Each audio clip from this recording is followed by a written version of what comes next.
Aid Nation WFA National Championship powered by edX. The National Championship game is brought to you by Aid Nation, the official sports drink of the WFA. Last year's defending champion, the St. Louis Slam, are looking to win 2 straight and add a 5th to their trophy case. But in their 25th season, the DC Divas are looking to get back on top for the first time in almost a decade and win their 4th national championship. It's the Women's Football Alliance Pro Division National Championship live on ESPN2. Welcome inside the broadcast booth. I'm Brian Sweeney. With me as always is Alex Weston. And Alex, let's take a quick look at how we got here. Well, and for the Road of Champions, it's not always an easy road. Certainly for the DC Divas, they had a playoff-tested matchup through Tampa Bay and through Pittsburgh. St. Louis as well, they had to go through some difficult teams, but teams that they're used to seeing. Not as much in Nebraska, but definitely so against the Minnesota Vixen team and a decisive 38-13 win in the American Conference Final. And let's look at the impact players, starting with the DC Divas. Well, for the DC Divas, you look at what they have, and they have a great leader at quarterback. Amanda Congialdi knows how to lead this team from game in and game out. Dana Blakey is a great receiver to be able to add to the weapons DC has, and running the ball, look to Carrie Hall to make an important impact on the ground game for the Divas this afternoon. And over on the St. Louis Slam? Slam continue to do what they do best. This is a pass-heavy offense that is really featured and assisted by the running game that they have. Jamie Gall, American Conference Offensive Player of the Year, is a field general. She passes the ball well, and that complements well with Jada Humphrey's ground game. She's an elusive, good cutting back that knows how to dominate on the gridiron. Defensively, Mary Alta-Peters, one of the absolute best. A great defensive mindset in the middle linebacking core, and she will make you feel every hit she makes. It's the Women's Football Alliance Pro Division National Championship game live on ESPN right after this.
WFA fans, welcome to the game we have all been waiting for. I want to hear you make some noise.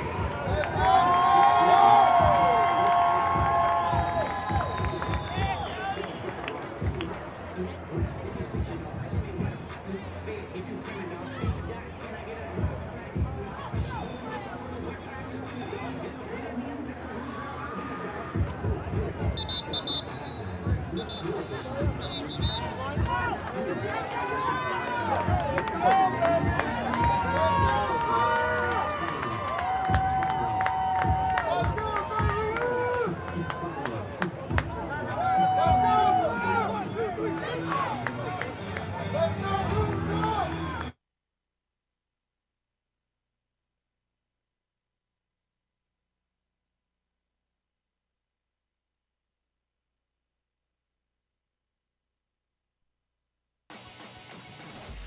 Aid Nation WFA National Championship powered by edX, and the National Championship game is brought to you by Aid Nation, the official sports drink of the WFA.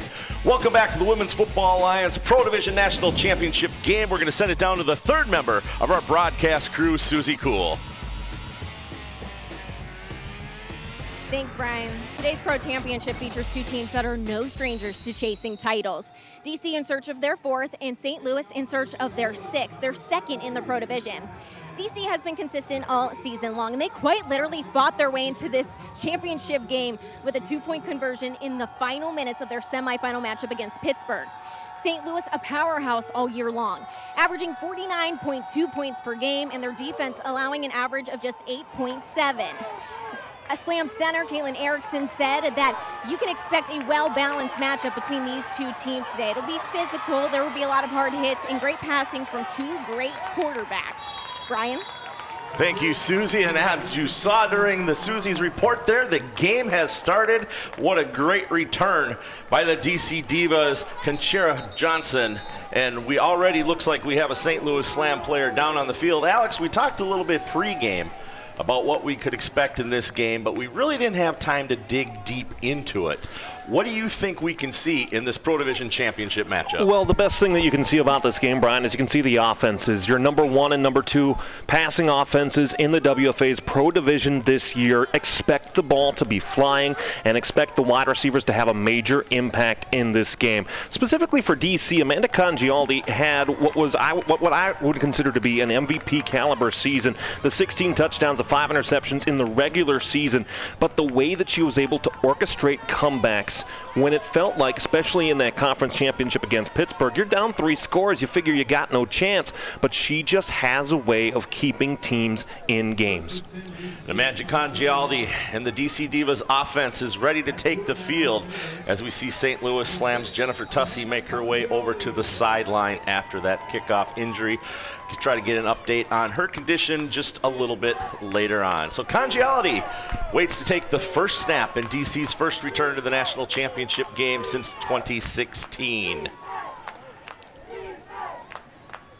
We have Lois Cook in motion. Lois Cook is going to fake the handoff, and we got a different person running up the left-hand side, and she's going to get enough for about a first down, depending upon where it's marked, finally taken down. That time by Brooklyn Devitt of the St. Louis Slam. Now, Harmony Buckman, one of the leading key rushers for the DC Divas team.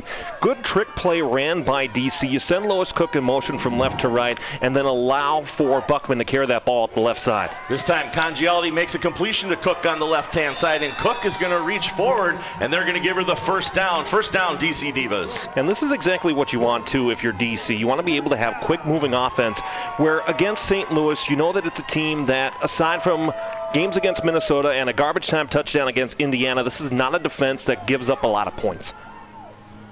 So 1st and 10 for St. Louis. Ball on their own 42-yard line. Congialdi takes the snap, hands it off to Buckman. Buckman a hole on the right-hand side, cuts back to her left, pushes the pile with a bunch of St. Louis Slam players on her back, but she's going to move the chains once again, and the Divas have already picked up 2 first downs in back-to-back plays. Well, and it's big plays, too, that have been working for DC. You know, typically in the game where you haven't played somebody before, and in the extensive almost 45 combined years of history between these two teams, you want to try to figure out what an opponent is when you haven't played them before, and right now DC is getting big chunk plays and early. Lois Cook in motion, Buckman to the left of Congialdi. This time, Buckman up the middle, cuts to the right. Gonna get another couple yards out of this time. She was taken down this time by St. Louis Slam's Raven Williams. We do have another injured St. Louis Slam player on the field.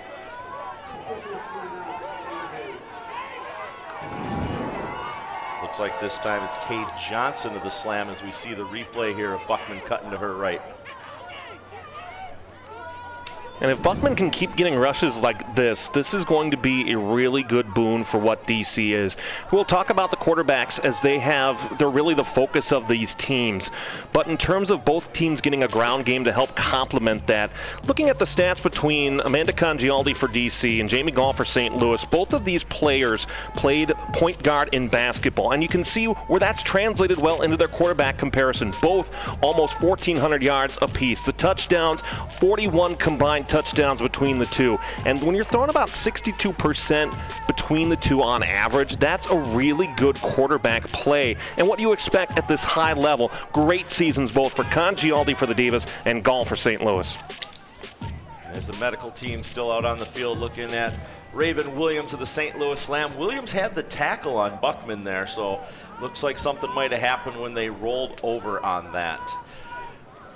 So we're going to go to a commercial break here. When we come back, we will continue with the first quarter action. The Women's Football Alliance Pro Division National Championship game.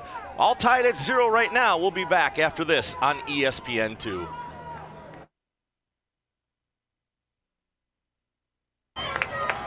Welcome back to the Women's Football Alliance Pro Division National Championship game, live from the beautiful Tom Benson Stadium in Canton, Ohio. With me, as always, is Alex Westhead. I'm Brian Sweeney, and we have an exciting game underway here between the DC Divas and the reigning Pro Division champs, the St. Louis Slam.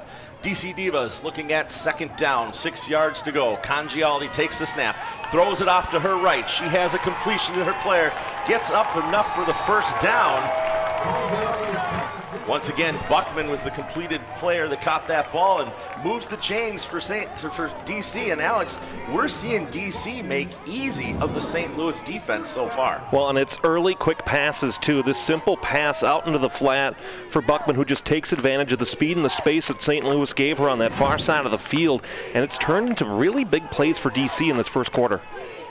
And most importantly for DC, it's keeping the St. Louis offense off the field. Congialdi calls the snap. This time she looks to her right. This pass was intended for Howell.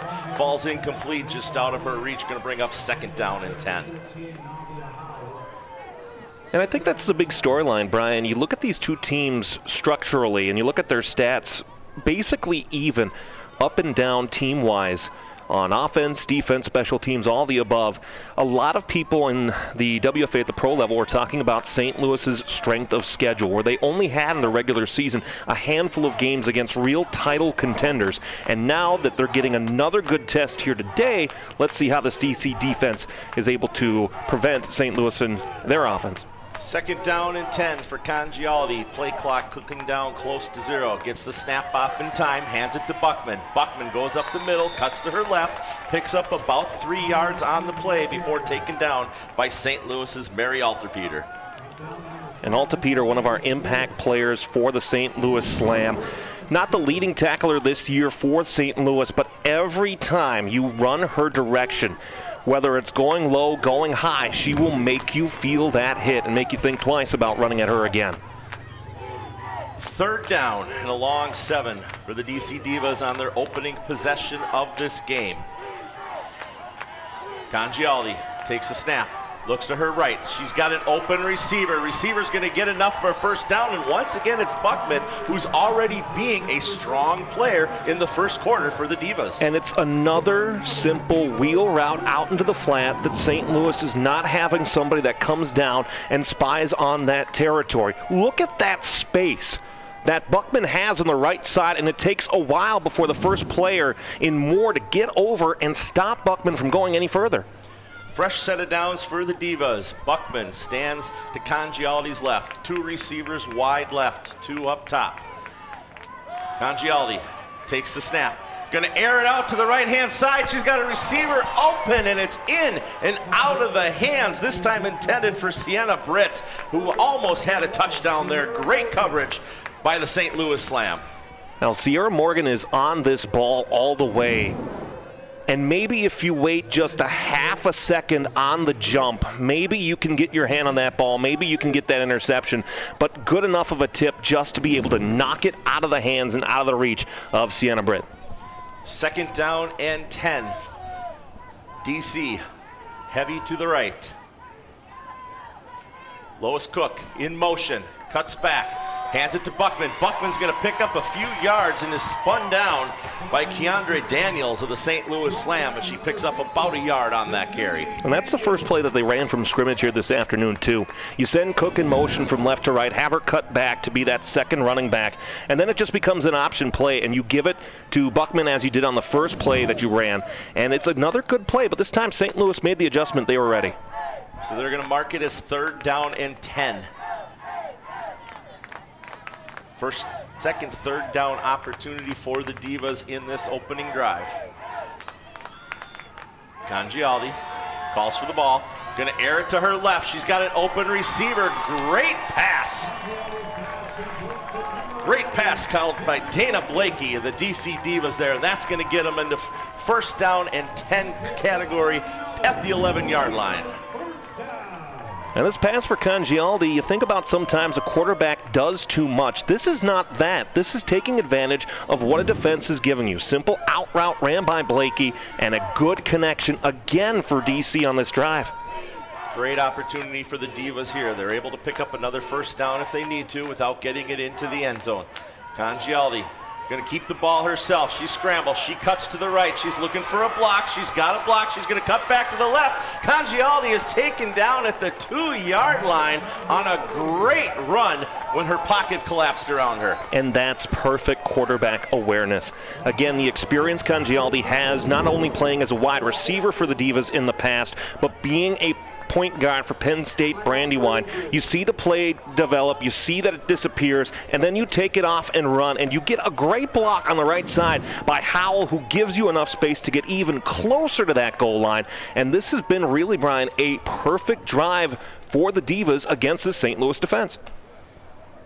Timeout is taken on the field. I was not able to hear the official tell me which side it came on, and our scoreboard here in Canton, Ohio is not showing our timeouts remaining, so it's going to be a guess at this time. If I had to make a guess, I would say it was DC that took the timeout after Congialdi's helmet came off there. Well, I think that's the right thing that you have to do there. Take that timeout. Lois Cook is your backup quarterback in this situation. In terms of the year for Lois, 1 for 1, 4 yards passing. It'd be a good touchdown situation for her, but I think you take the timeout and you get your quarterback back in the game.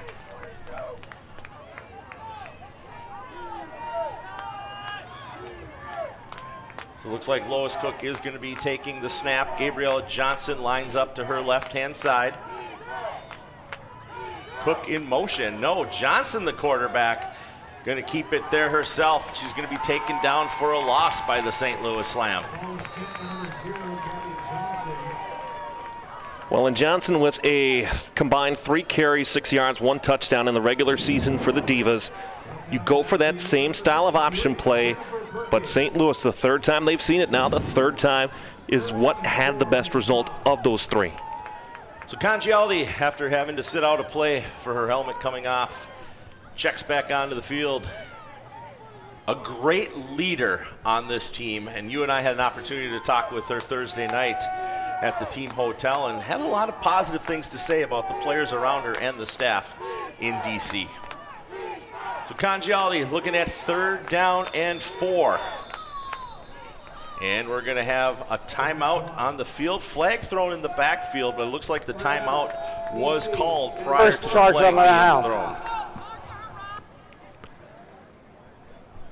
And so each team at this point, Brian, down to 2 timeouts. We saw that game management be a big talking point of both the Division III and the Division II games yesterday.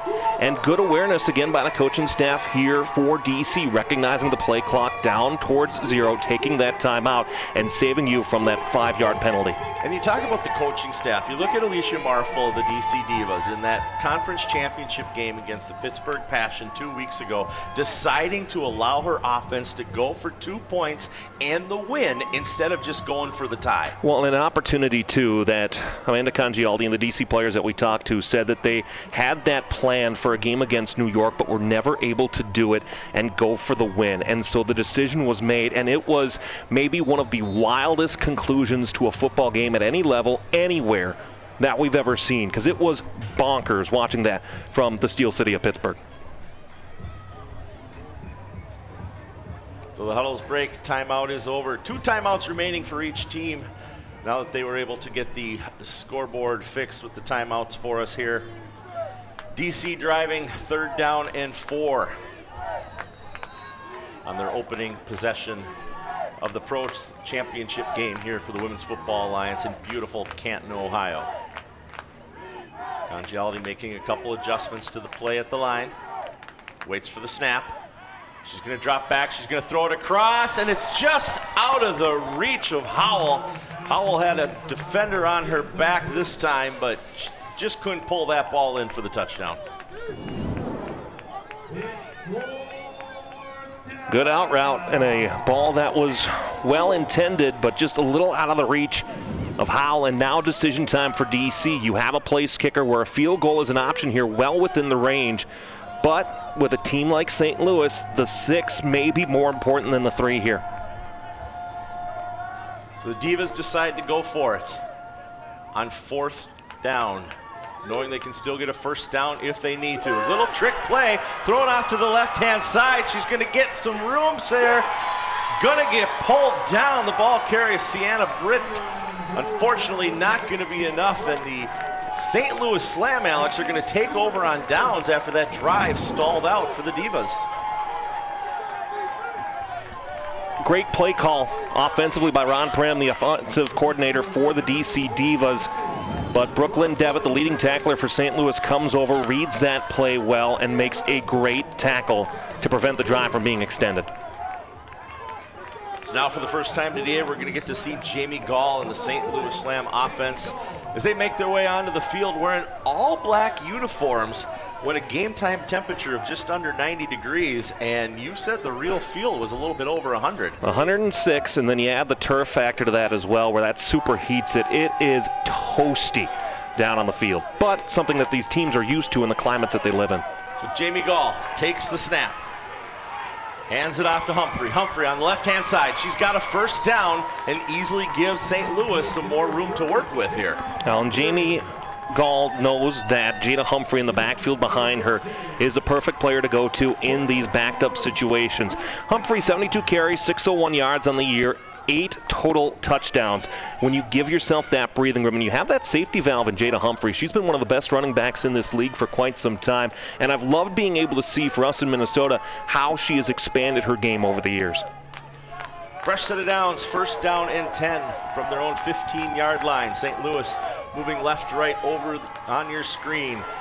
Gall takes the snap, hands it off to Humphrey again. She's going to pick up a quick 2 yards before she's taken down by a bunch of defensive players for the Divas, including Carrie Hall. And so now for DC, you had a 15-play drive that went 68 yards and you couldn't just get the ball into the end zone. Now for DC, it's how do you get that St. Louis, that tire defense, back onto the field as quickly as possible, because this is an offense for the Slam that can go 99 yards, no problem.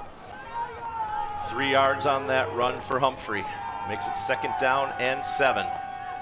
St. Louis looking to win back-to-back national championships. Humphrey with the ball up the middle, gets a good block, cuts to her left-hand side. She's going to escape another player and finally wrangled down when she gets up to the 40-yard line by Haley Von Horace.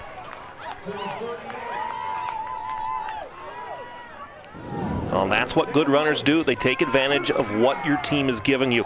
Give the line a lot of credit here for St. Louis. They pull well, they get their blocks off to be able to give Humphrey that extra running space, and now it's been the Jada Humphrey drive, and why not? It's working very well for St. Louis. We saw great things out of Jada Humphrey last year in the 2024 National Championship game, and what we're seeing so far today is she's picking up right where she left off when she walked off this field at the end of last season, the champion. Well, and she's a baller too. You know, a great offensive player, but really knows and studies the game of football. Gall, first pass attempt of the day. Intended for Ariana Cook, falls incomplete. Going to bring up 2nd down and 10. And a St. Louis pass offense that ever since Jamie Gall really came into this league, to this team, has really been studied by her. There's been a lot of places and a lot of pieces that have added into what made St. Louis's passing attack so good. But you have consistent receivers now and players that have played well together over time. This time, Taylor Hay gets the ball handed to her, and she is taken down instantly by the DC Divas. It looks like it was Sofrana Sollard on the tackle. Well, friend of the program, Taylor Hay, not getting the snaps and the repetitions that she used to in the early portion of her career, but still a great north-south running back who still has that great step to hit the hole well. And Jenkins ultimately credited with that tackle there on Taylor Hay. Humphrey in the backfield this time to the right of Jamie Gall. Snap comes up. Gall drops back, throws it to her left. She's got a completed pass. Going to cut back across the field, looking for a good block here, cut in the corner. She's going to get pushed out of bounds at about the 47-yard line, and that's the first time we've seen anything go by the way of Carrie McMahon this game. Well, Carrie McMahon, the leading receiver here for the St. Louis Slam, a very good season again for St. Louis. 8 touchdowns, 561 yards over the regular season. And look to them to get her involved as quickly as possible. You don't like to see north-south turn to east-west, but McMahon follows the blocking well and makes it a very good, short, manageable situation for St. Louis on 4th down. 4th down and a long one for Jamie Gall in the slam offense.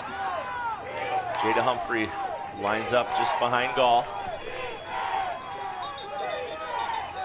And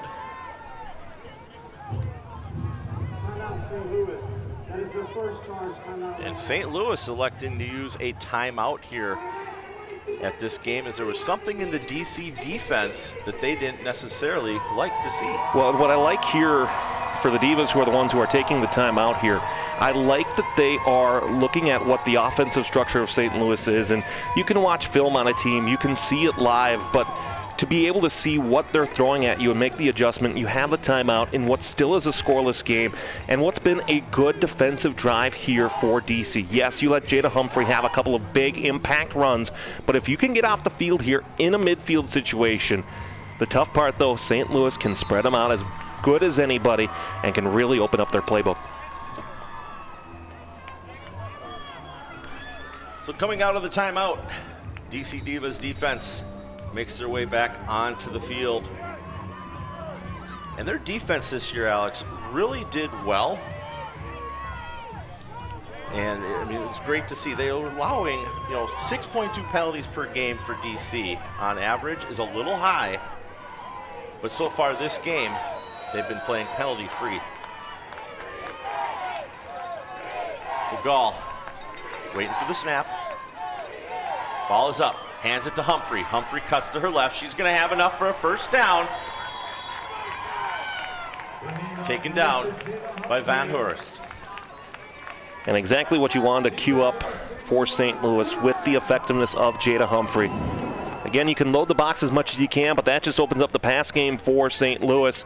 And Humphrey gets to that first line of defenders for DC and is able to turn another good chunk play and get the ball on DC's side of midfield.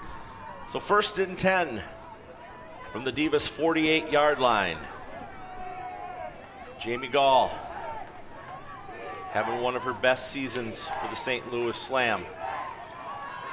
With the hard count, takes the snap, gonna air it up over the middle of the field. She's got an open receiver that goes up for it, and McMahon not able to pull that one in, Alex, and we've seen her do that multiple times this season, so the fact that she did not come down with that is an oddity.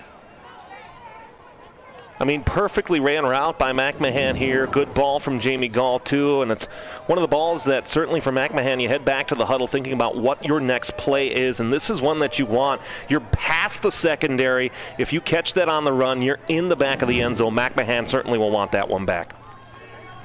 So 2nd down and 10 for the St. Louis Slam.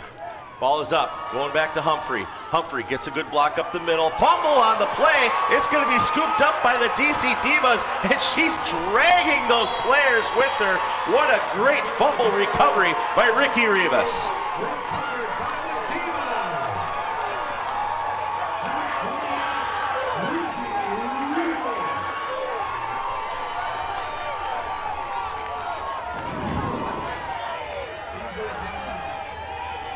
And one of the most sure-handed running backs in the WFA, double teamed by Divas, and a gift into the person of the DC Divas, who right now made the biggest play of the game, getting that fumble, and Rivas drags everybody and their mother down into St. Louis territory. The big question for the Slam now, the health of Jada Humphrey. Yeah, we do not like to see any players injured ever laying on the field, and Jada Humphrey's got trainers from both the St. Louis and the DC sideline out there with her, checking on her right now. And one thing, Alex, that you and I have noticed over the years as you look at the DC players here on the sideline is the women in the Women's Football Alliance, if there's an injury on the field, they take a knee. Whether or not it's their team, they take a knee out of respect for those players.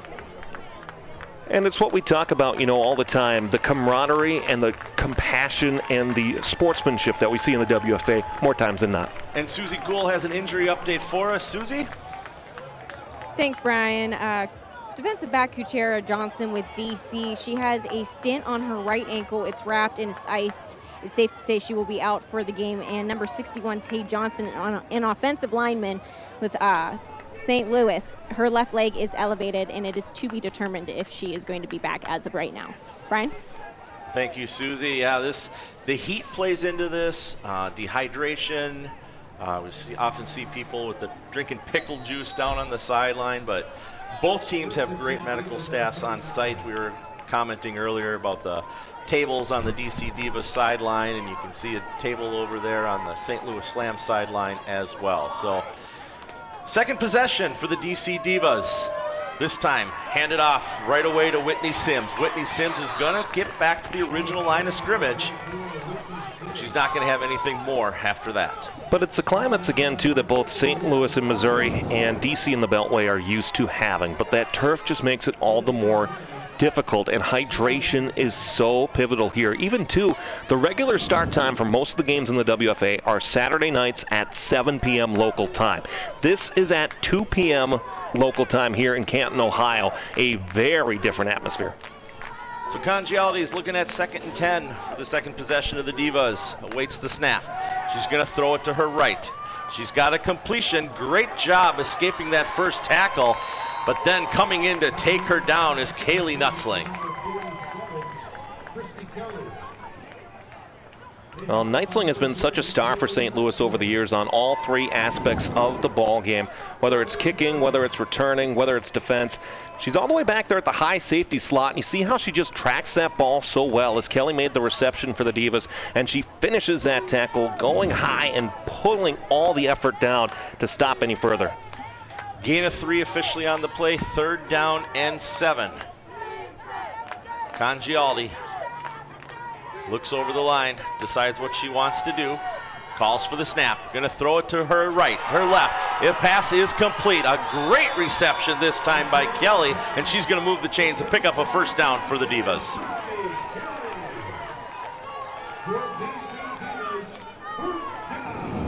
And it's simplicity for the Divas. Watching what they did in their warm-up today here in Canton, Ohio, they worked a lot on those out routes and those out slants. And the really good completions that the Divas have been on those outs and on those slants. Now we got Sierra Morgan of St. Louis, a little bit slow to get up. And how much of it, you talked about hydration a little bit ago, Alex. I mean, we're up here and we can feel the heat. They're down there, and you have the heat of the field, you have the heat of the sun. Looking at the flag does have a little bit of a breeze. Looks like it's blowing west to east here, but not enough down on the field level when you have the bleachers in the buildings blocking that airflow. Well, on the breeze, you can look at that and you can say, well, that's nice. You know, it's up there on the concourse. That gives you a little bit extra protection. But it is hot on the field, in the stands, in the bleachers. And especially as this game goes on, gets into the late hours of the afternoon, you have to be intentional about staying hydrated and being in your best physical playing condition. So DC able to pick up a first down after that completion to Christy Kelly. Moves the chains and going to be first down and 10 from the St. Louis Slam 23-yard line. Congialdi makes her way out on the field. She's got Buckman lined up to her left. 2 receivers far right, 2 to her left as well. Sends Buckman in motion. Buckman cuts back, gets the ball handed off to her. Buckman's going to cut to her left, finds another hole, picks up a good block. We've got another helmet popping off today, but Buckman's able to pick up a good 6 yards on that run. And it's interesting too, Brian, looking at how DC is choosing to use the outside against this 3-4 defense that St. Louis is showing, at least here in the early going. Typically you'd expect when you have that much space up the middle, maybe you try running up the middle, trying to be able to spread the defense out a little bit, but it's worked so well to work to the outside and give yourself extra time and space, and those runs by Buckman have been spectacular. 2nd down and 3. Ball on the 16-yard line. DC's second possession of the game, hoping to turn it into points after stalling out on their last drive. This time, Congialdi decides to keep the ball herself after faking the handoff to Buckman. She's going to get back to the original line of scrimmage, but not going to get anything beyond that.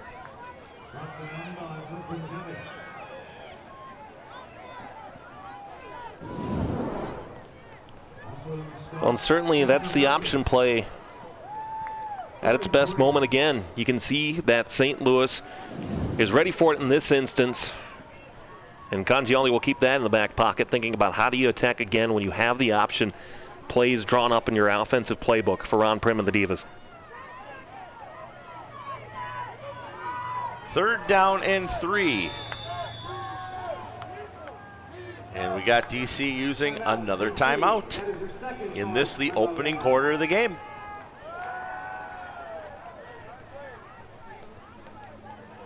And so you think about, for the DC Divas, the second drive of the game, it's another drive that, you know, when we talk about on Road of Champions, you can find that on the Women's Football Alliance YouTube page each and every week of the regular and postseason. We talked about this being a game where we didn't know necessarily how DC was going to come out and attack. Well, so far, Brian, 2 drives that they've worked into St. Louis's red zone. Both drives, they've been able to create offensive opportunities and be so close to putting points on the board. And DC, we talked with them all week about being able to be ready to make an impact when you have a chance to do so against a team. A lot of people would look at the stats and say St. Louis, with their longevity, with the shutouts, with the great run of form that they've had, DC is the only team here this weekend, Brian, that did not have an unbeaten record. And so far, DC has looked the better of the teams. So 3rd down and 3. Congioli sends 2 in motion. Players are set. Snap is up. Look into the center. Quick little dump off pass. Great spin by Buckman. Buckman is going to pick up a 1st down, and we're going to have our first and goal of the game.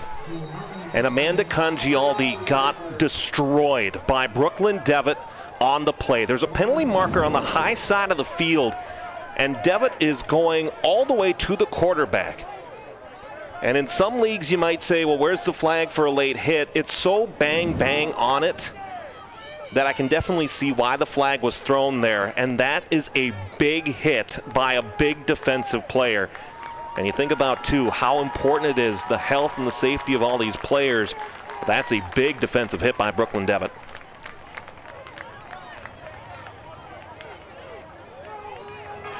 There was a penalty on the play. Offsides, defense, number 50. That penalty will be declined. The result of the play is a 1st down. So here sets up a DC Divas 1st there. That hit on Congialdi. And you see how Devitt is just right there, right on the ball, right on the number 6 on Congialdi's jersey, going low, trying to go for that wrap-up and that sack. And so keep an eye on that, too, just to see how that impact now that Brooklyn Devitt might be in Congialdi's head. And once again, it'll be Gabriella Johnson taking the snap for the Divas. So Johnson back in temporarily as quarterback.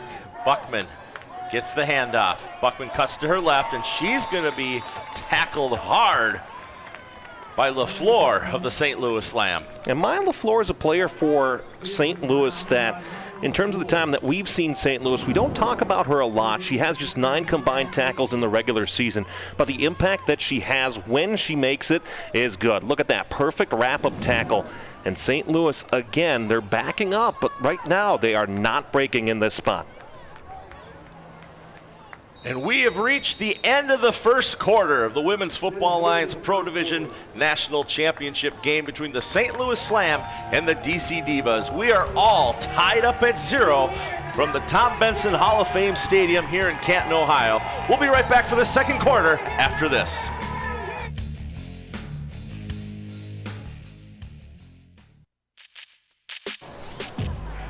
Aid Nation WFA National Championship is powered by edX, and the National Championship game is brought to you by Aid Nation, the official sports drink of the Women's Football Alliance.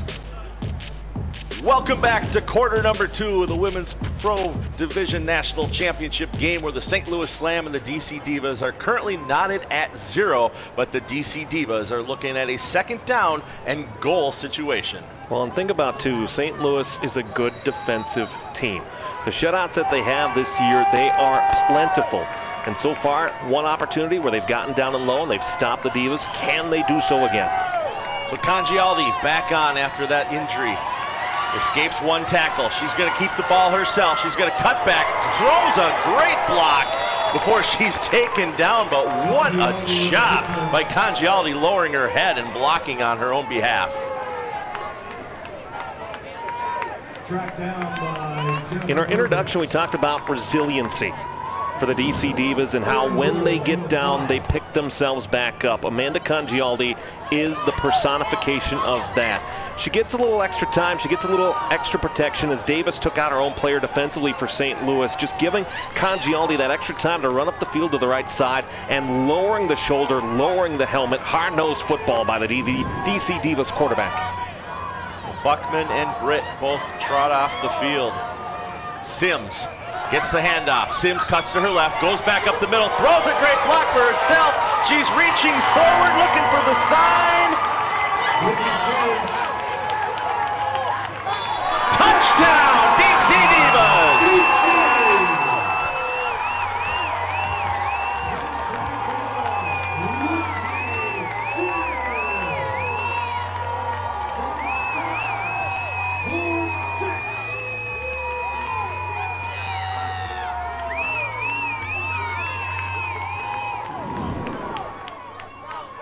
The first drive, the Divas couldn't get it done. This time, lower the shoulder, lower the helmet, and Whitney Sims just follows the blocking into the end zone. 2 regular season touchdowns, and she picks up the first points in the afternoon here in Canton, Ohio.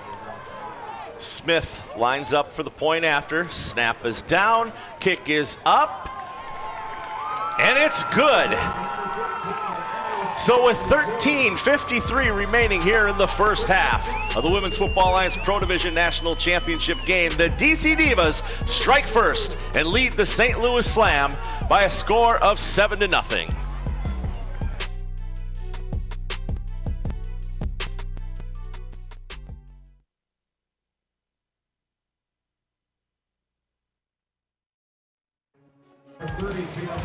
Welcome back to the Women's Football Alliance Pro Division National Championship game. The DC Divas just made a 9-play, 39 yards, taking 7 minutes and 51 seconds off the board with a 5-yard touchdown run by Sims. And they kick it off to the Slam, who will get their second possession of the game. The kick is got by Sydney Block. Block is going to make it all the way back up to about the 35-yard line, and that's where Jamie Gall will come out for her second possession of the game. And a rare position for St. Louis to be in, not just this year, but in years previous as well, to be from behind. And so now on Jamie Gall, the WFA leader in passing yards and touchdowns this regular season, certainly one of the best quarterbacks we've seen in this league, arguably in women's tackle football in any capacity. How does the Slam respond? And I guess in terms of the running game, what is the health of Jada Humphrey? Well, we're going to find out right away as the ball's handed off to Humphrey. She's running south to north right now, and she gets leveled as she's going out of bounds there, this time by Sharp of the Divas.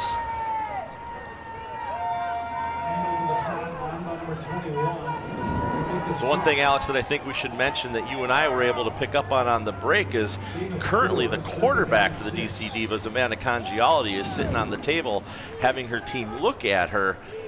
Need to see what happens to her the next time the Divas have possession of the ball. Well, and that's a tough part of a game like this, too. It's a championship game. You can't just go over and say, my leg hurt, and all of a sudden expect to be sitting down for the rest of the day. This is a game where if you have a pulse, odds are you are playing in the game as long as you can. Jamie Gall, 2nd down and 6. Gonna air it to the right-hand side. She's got a receiver there. What great pass coverage by the DC Divas, Amaya King. I mean, perfect defensive read. Certainly by King, seeing that ball in the air, maybe a tad underthrown by Jamie Gall, but turning around to the ball, looking for it, and not giving any opportunity for a defensive pass interference call to be made, and just good, perfect defense made by King defensively for the Divas. 3rd down and 6 for Gall.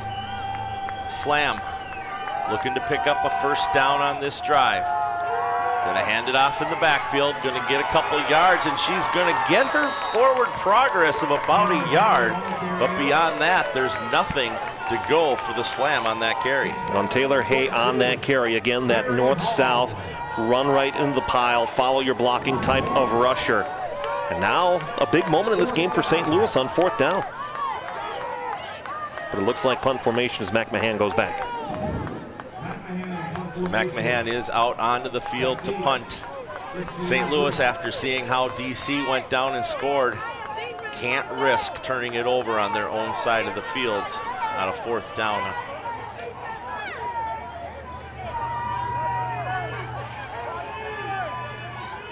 McMahon's punt is up, and it is partially blocked, picked up by McMahon, and she's going to get tackled in the backfield. What a play by the DC Divas and Amaya King. Well, King is having a great game so far. Certainly a second quarter to remember for Amaya King. Great pass protection, but then the penetration by DC getting into the St. Louis backfield. McMahon does all that she can to try to roll out to that outside, but right now Amaya King is making a massive difference defensively for DC on a great punt block and finish off, and now DC looks to go up 2 scores. And let's throw it back down to Susie Kuhl for another update. Susie? Thanks, Brian. You talked about how St. Louis hasn't been in the position where they have played from behind a lot, and that's been true. They've been a powerhouse of a team all season long, including in their quarterfinal and semifinal matchups where they outscored opponents 94-13. And while the Slam just beat the Minnesota Vixen in the semifinals, a team who beat the DC Divas by a pretty big margin during the regular season, doesn't mean the Slam are counting the Divas out today. Slam starting center Caitlin Erickson said that this team will be bringing it all to the table today because DC has been consistent and the Slam are definitely not letting up. Brian? On that 1st down try there, quarterback in right now is Gabriella Johnson, and she got tackled there after keeping the ball by Raven Williams of the St. Louis Slam. Picked up a yard on the play, going to make it 2nd down and 9, and DC starting with the best field position of any team this game so far. Well, and so far for the Divas, 2 drives now at the St. Louis 36 and this one at the 39 previously. You know, the field position battle is so important just in terms of game management, but also momentum. Football's a game of momentum. We see that more times than not. Congialdi back in, great to see. Great pass. Great pass from Congialdi there, caught by Blakey as she gets leveled after the catch, but she picks up a good 6.5 yards on that play, going to make it 3rd down and manageable for the Divas. Well, if you're going to take a good lick from Kiana Smith, got to hold on to the football. Blakey does that, and Smith levels her for it, but good strong hands by Blakey, and now a 3rd down situation. You're close to field goal range for the Divas here too, but I think they're thinking 6. 3rd down and 2. Congialdi takes the snap, hands it off to Sims. Sims is going to get a couple yards, bobbles it up in the air, looking to see who has possession of the ball.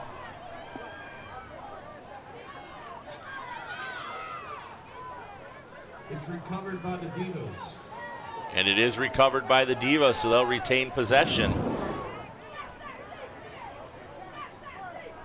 Now this is our touchdown scorer, Sims. And just lost it. She was trying to go from one arm to the other. St. Louis right there, ready to get it, but possession ruled for the DC Divas, and now an opportunity here on 4th and short. Some 1-yard pickup on that play. Makes it 4th down and 1.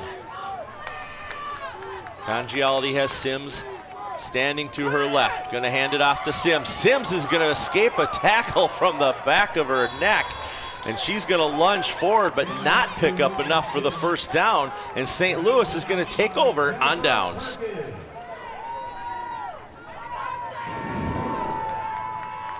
And the Divas now 0 for 2 on 4th down in this game. The play call is right. And good effort made by Sims to get out of the first tackle by Ariana Smith, but then St. Louis Slam, they call themselves the family, the Slamily, if you will. And they get to the quarterback quickly, they get to the running back quickly, and they do so on that possession to force a turnover on downs. And most importantly, so far that blocked punt, yes, the interception and the fumble recovery turned into something for St. Louis to have to now all of a sudden be behind. But in the case of this blocked punt, well, now St. Louis has no impact on it, and now their offense has a chance to go back to work. So a quick 4 and out in this situation for the DC Divas. St. Louis Slam take over 1st and 10. Ball on their own 27-yard line. Gall takes the snap. She's going to hand it off. What a great hole up the middle by the running back this time, as Robin Kuski is the ball carrier and picks up a huge first down and gets the ball almost up to midfield. Well, the change of pace back for St. Louis this year. Cooksey, the receiver, turned running back, who has had more carries than anybody else not named Jada Humphrey. And she gets a good head of space here. She gets a good run and a good push up the middle, and now really flipping the field for St. Louis. So 1st and 10, fresh set of downs, ball on their own 48-yard line. Kuski in the backfield with Jamie Gall.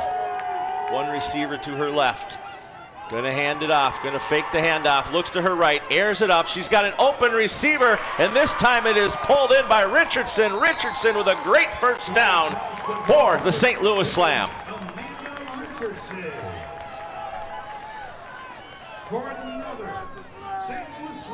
A good naked bootleg pulled on by St. Louis. And Gall just rolls out, waits for the receiver to find the hole in the zone. Richardson's able to do so, tucks it down, good two-handed catch, steps out of bounds, and this is the St. Louis offense we expected to see. Moves the chains to the 28-yard line of the DC Divas. 1st and 10, Humphrey back onto the field.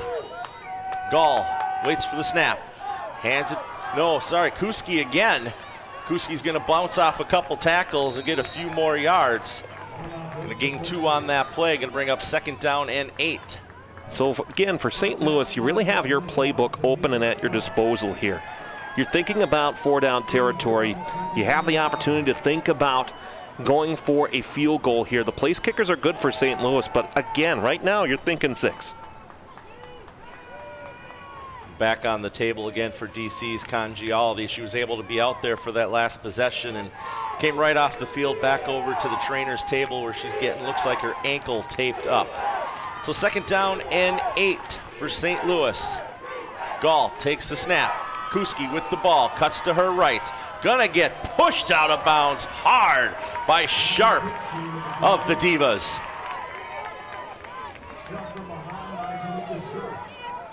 Well, St. Louis hits hard, DC hits hard too. And certainly that's going to be the focal point here. How does DC attack? And a good thrown hit there by Sharp for the Divas. Gonna give her 1 on that play, gonna bring 3rd down and a long 7.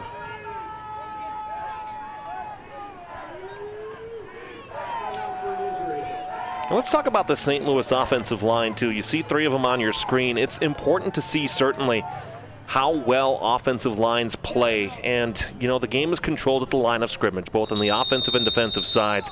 And we truly have here 2 of the best offensive line pairings in women's professional football.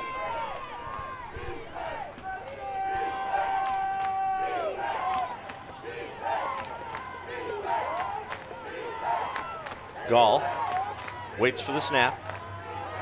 Gonna air it up the middle, tipped at the line of scrimmage and almost intercepted by Rivas as she had a hand on the ball there, and a ball that was tipped when it came out of the hands of Jamie Gall. Perfect route. Perfect play call by St. Louis. Just tipped at the line. Good work by the DC defensive line to just get enough of a deflection on the ball. You can see coming off the right side, it's Jamaica Sharp who gets the first contact on the ball to knock this one, flutter it around in the air. And now 4th down and 8. Humphrey in the backfield. To the right of Gall. Gall gonna air it out to Humphrey. Humphrey's got the reception. She's gonna run into a bunch of DC players, and DC now is gonna take over on downs.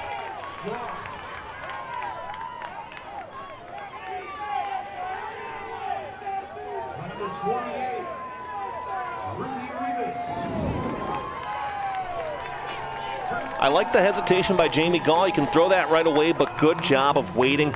Seeing that Sharp was right there, looking to intercept, throwing it where only Humphrey could get it. You trust the running back to go up and get the yardage necessary to keep the drive alive, but the DC Divas stopped that right in its tracks, and another turnover on downs. And Rivas, once again on the defense for DC, is having a phenomenal game in the first 20 minutes that we've been here playing. I mean, we talked about the offenses on this team, Brian. We did talk about the defenses as well. DC and the Divas, they played a tough schedule this year, allowing about 24 points per game defensively. But they are exactly where they need to be. They've given up some big plays, but not to the extent that we're used to seeing against the St. Louis offense. So Johnson in at quarterback again. Fakes the handoff, gets a huge block there, but she's not going anywhere as she's ridden to the ground by St. Louis Slams, Jennifer Perkins. Well, on this, Brian, where game management certainly so important for the Divas here. Playing with the lead, and how do you keep that clock in your favor, but also how do you avoid being unpredictable? If Amanda Congialdi is going to be out for a time, you have to still be able to respect the pass and the run, because St. Louis can just load that box. You can see them doing it right now, putting players in close, expecting that run to come here. Loss of 3 on the play, 2nd down and 13. Johnson throws it up in the air. Great coverage by Kiana Smith to the St. Louis Slam, knocking that ball to the ground.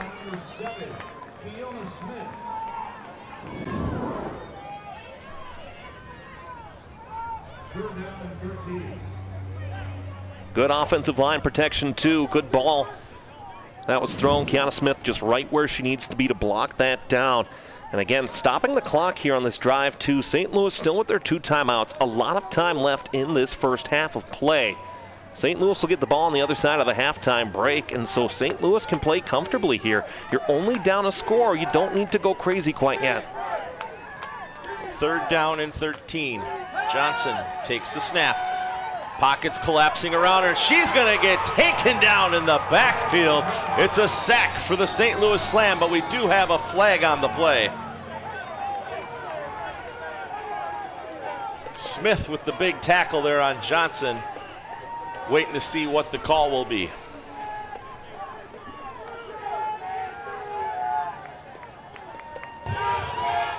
Personal foul, face mask, defense number 55. 15-yard penalty from the previous spot. Automatic first down. Caitlin Erickson of the Slam, the guilty party there on that one. Not what St. Louis needed right now was to give DC a free set of downs, Alex. And great camera work, certainly from our field level camera down there. You can see that that hand just gets around that face mask of Johnson. And when you're in a spot where you got off the field and you push them back, you're going to get good field position with the punt. Maybe you block it into the end zone for a touchdown too. To have this drive extend now and you're sitting with DC right about midfield, St. Louis cannot afford to give DC any extra opportunities here. Congialdi back onto the field. A little bit of a wobble to her. Waits for the snap. Sims in motion. Gonna throw it over to Sims. Ball's knocked loose. And Susie's got an update for us on Amanda. Susie, what do you know? Thanks, Brian. Thanks, Alex. You both saw her down there on the trainer's table. She was getting her ankle checked over. It is wrapped. She has her sock on, and then she has a brace over that right ankle. And she said, no matter what, I'm going in this game to play. Brian? And Alex, you said it. You said, as long as I have a pulse, I'm going to be out on that field. And Amanda, one of the toughest quarterbacks in this league, is proving that to be an accurate statement. Well, in games like this, you say load up, move your feet, and I mean, that's just what you have to do. If you're a gamer, you're out there making plays, and that's what we've seen from Congialdi all these years. Loss of 2 on that run from Sims. Congialdi's going to throw it to her right. Pass is going to be complete, this time to Britt. Britt's going to break a few tackles, going to pick up the lost yardage from the first run, and an additional 6, going to make it 3rd down and 4. And most importantly for DC, I think, looking at with about 4 minutes left to go here, if you're the Divas and you can get this to halftime with a lead, that's a good place for you to be. Let your quarterback rest and think about getting settled. How do you play a solid defensive second half as you did here in the first half against a high-flying Slam offense that, again, you know that it's coming. It's just a question of when. So this time it's a bad snap. Sims is going to have to go back. She picks up the ball, going to have to escape a few tackles. She's going to get up to the line of scrimmage, the original line of scrimmage, but she's going to lose 4 yards on that play because of the high snap. Well, better to make something out of nothing there and to avoid the turnover. And so you'll take that, but what did it do? It ran some clock, and you didn't turn the ball over in a great position for St. Louis. Now you punt, you get back your defense out there, and you think about how you get ready to defend against this St. Louis defensive, opportunity here with this 2-minute warning and this 4-minute offense too for a slam offense that you can expect to be in go, go, go mode. So Emily Smith for the DC Divas on the field to punt. Sydney Block for the St. Louis Slam. Back deep, waiting to receive. Another bad snap. So Smith's going to have to keep the ball herself. She's going to turn a corner, and she's going to run out of bounds at about the 37-yard line. And it's going to give St. Louis dangerous starting field position.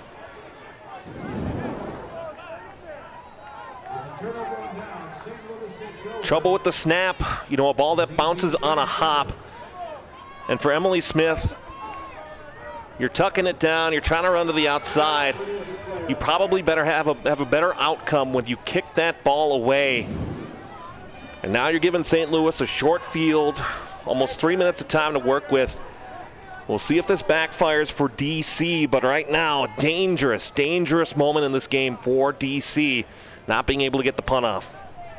And I really can't see the second half of that number, but it's either going to be Devitt or Kuski that's getting help up off the field there for St. Louis. Ponytail blocking the left digit.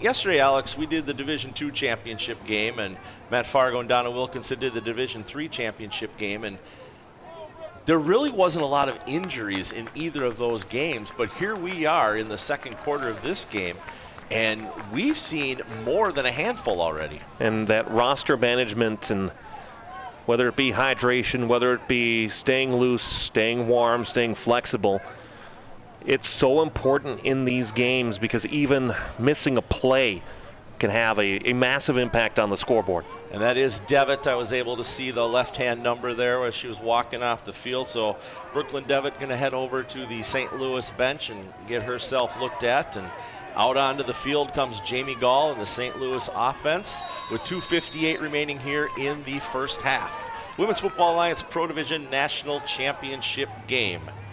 Gall waits for the snap. Has a player in motion. Sydney Block stops on the line. Gall picks it up, hands the ball off to Kuski. Kuski gets through a first hole, gets a good block, going to get about a yard on the play before she's taken down by DC Spring Gamble. Well, Spring Gamble, a player who spent a large portion of her career with the Boston Renegades, already having won championships with Boston, making the jump over here to DC with Boston not operating this year. And a big impact player just coming down in that metropolitan area from Boston down to the nation's capital. Gain of 1 on the play officially for Kuski. 2nd down and 9. Gall takes the snap, fakes the handoff, looks to her right. She's going to throw it, and it's going to be a great completion over the middle, caught as the player ducks away from a couple tackles. She's only got a couple people to beat. She's going to reach in. Touchdown, St. Louis Slam and Carrie McMahon.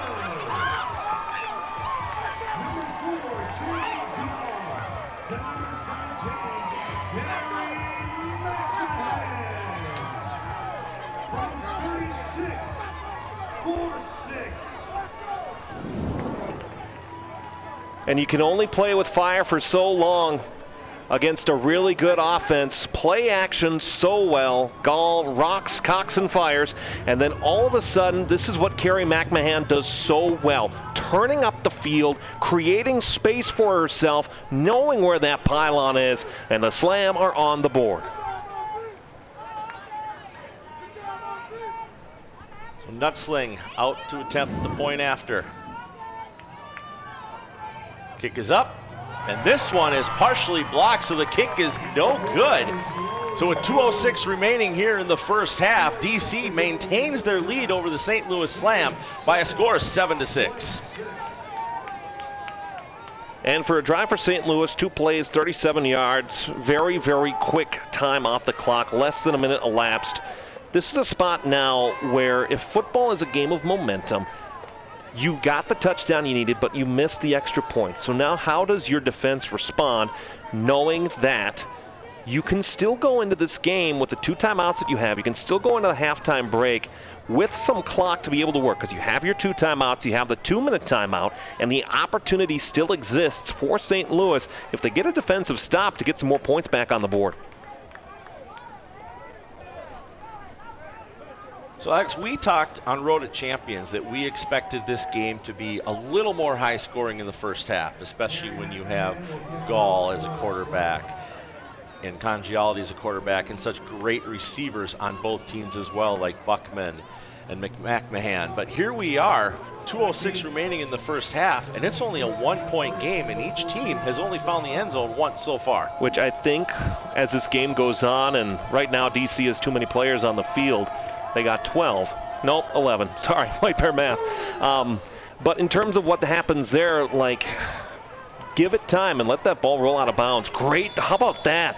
That's great awareness on the near side, letting that ball roll out of bounds so you don't start inside your own 10, and that ball can move up to that higher spot in the field. Great special teams awareness by DC. Yeah, Howell there with that great awareness, as you stated. So DC, 2 minutes and 6 seconds remaining. Illegal here. kick out of bounds. Kicking team, number 17. The ball will be placed at 3rd or 5-yard line. First down. So good starting field position here for this drive for the DC Divas. Having 65 yards to work with and a little over 2 minutes to do so before halftime. Well, and as bad as my White Bear math certainly is, you know, one thing that is good about that is you still have time, even too, if you're DC. You have your full playbook. Yes, you want to play with tempo. Yes, you want to play with some pace and some athleticism, but you don't need to panic. You still have a timeout. You still have the 2-minute timeout as well. Congialdi takes the snap, hands it off to her left-hand side to Buckman.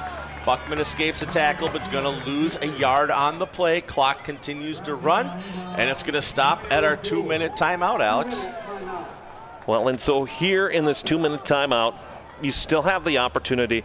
It's important, what I would say, Brian, to look at the time that's on the clock left and think about DC. Do you go for an extra score here, or do you wind some clock to get yourself into the halftime break with a lead? I think the Divas, for their head coach, Ghost Marfel, and for Ron Prim, looking at this structure, how do you attack this? You certainly can run some clock. But for the Divas to be up in this game with a lead, not a big lead, but a lead nonetheless, I think so far the game plan for DC has worked.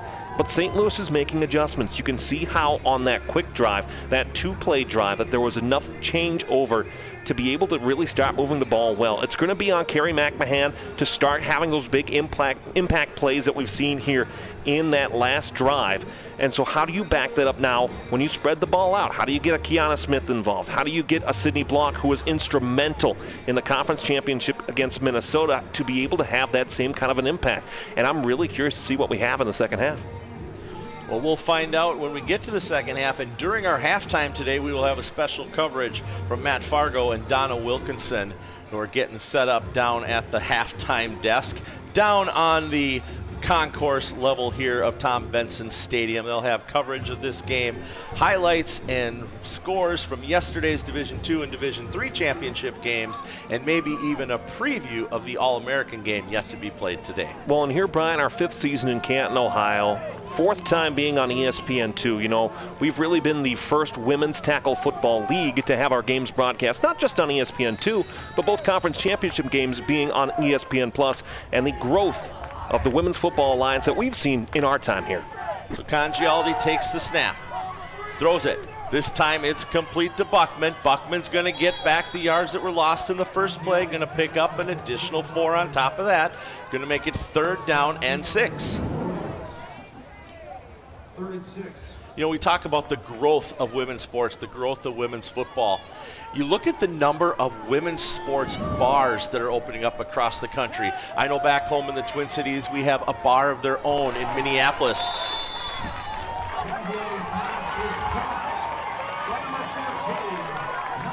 And what a great catch there by Howell of the DC Divas to get a quick first down.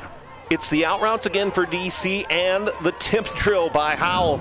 You practice that so many times, that sideline drill where you're keeping your feet in bounds. Remember, we play by NCAA rules, and that's a a perfect reception by Howell. Congialdi takes the snap. She's going to throw it to her right. She's got an open receiver. What a great catch by Britt before she's hit hard by Nutsling. But again, moves the chains and picks up another first down for the Divas. And that's resilience, gritty, big-time football plays that we are used to seeing from the DC Divas this season. Clock continues to run. 1:15 remaining here in the opening half. Congialdi takes the snap. She's going to throw it to her right again. She's got an open receiver once again. Caught by Sienna Britton. Britt in for the Divas touchdown.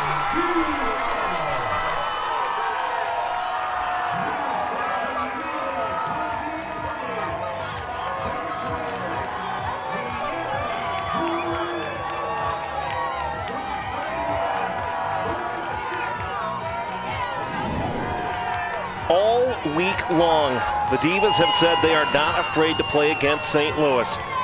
And right now, the air raid attack. How aggressive are you in the 2-minute warning area? You're very aggressive. And for the DC Divas, that tiptoe effort by Britt. And now, all of a sudden, you're up 7 points. Emily Smith's point after kick is up, and it's good. So with 1:06 remaining in the first half for the Pro Division National Championship for the Women's Football Alliance, DC's extended their lead by 8, now up 14-6. 5 plays, 65 yards, and a perfect response drive by the DC Divas after the pass Gall to McMahon. And it was Amanda Congialdi. The question about, well, how healthy is she? How healthy is the leg right now? Well, I think that answered all the questions that we have. Because those were, every throw in that drive was perfect, on the money, in a spot where only the receiver could get to it. It's capitalized by this Britt reception. And give Britt credit, too. She turns around, looks for that ball, pulls it in where only she can get it.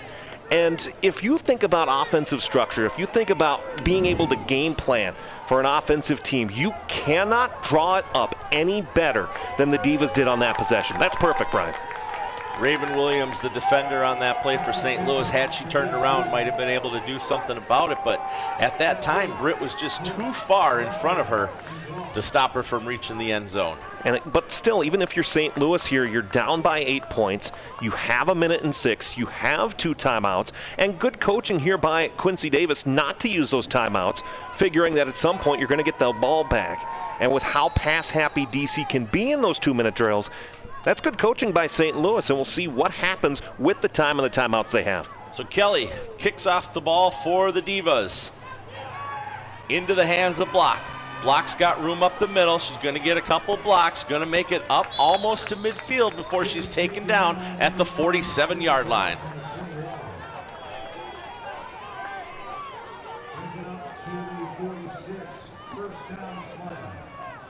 And the short fields that DC is starting to allow St. Louis to have, that's something to keep an eye on here, Brian, just with the time that we have left. If we get into the second half and continually St. Louis can get those short fields, it may have to be a game where all of a sudden the Divas are matching point for possession for possession.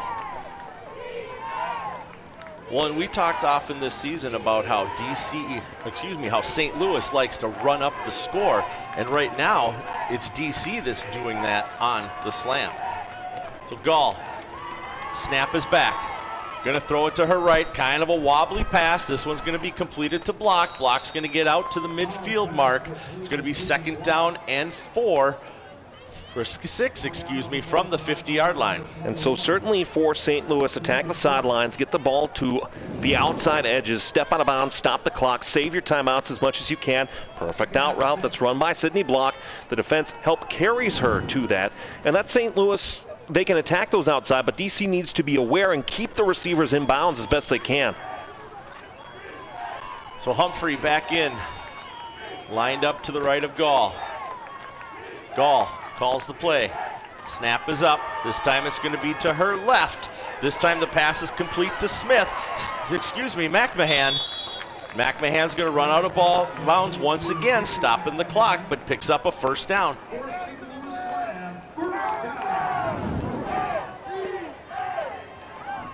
And that's what you do. You keep attacking the outside.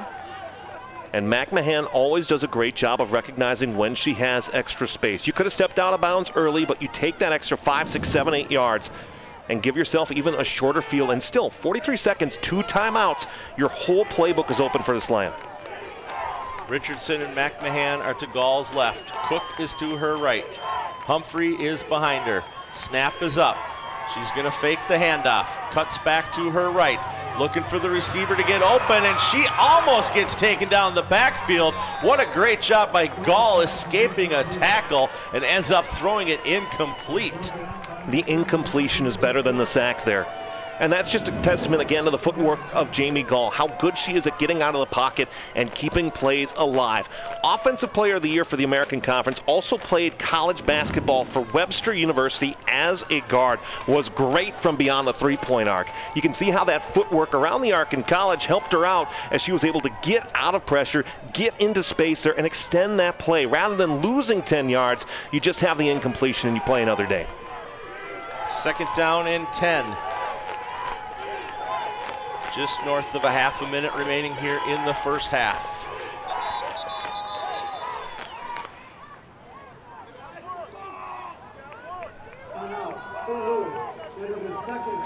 St. Louis forced to use a timeout as the play clock was getting down to 0. And the first time that they were here in Canton, Ohio, I said someday archaeologists and paleontologists will sift through the rubble that is Tom Benson Hall of Fame Stadium and find St. Louis still looking for the play clock. A year ago against Boston, they were much better.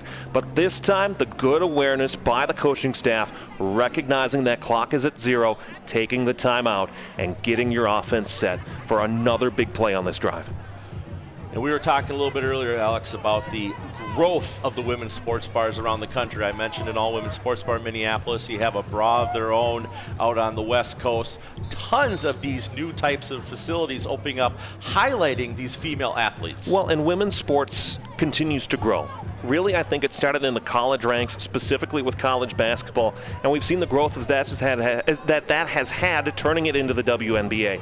But you see it in the PWHL, you see it in professional women's soccer, you see it in the World Euros that are going on right now, where there's just a love and a passion for women's sports that continues to grow because the quality is there. We just have to continue to working to get the awareness, because you and I have been around this for a long time. You and I have been around women's sports for a long time.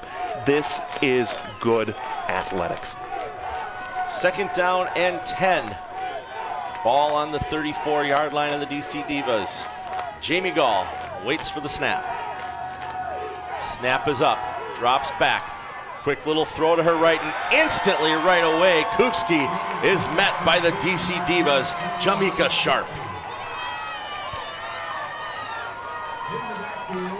And Cooksey down again as well. And now when you think about the running game for St. Louis, the health of Jada Humphrey right now is a question. The health of Cooksey is a question. You might be down to Taylor Hay as your feature back for the last half of this game. That's not a bad thing. Taylor Hay has a great resume and has had a really good offensive career. But it's not what you were expecting coming into this game. Same too, but you can take advantage of that from DC because you planned for Humphrey, you planned for Cooksey. But now you have to go against Taylor Hay, so that matchup could be interesting in the second half as well, because I'm sure Taylor wants to leave it all on the football field here tonight. Kukski makes her way off the field. Stops short of the 10th, though.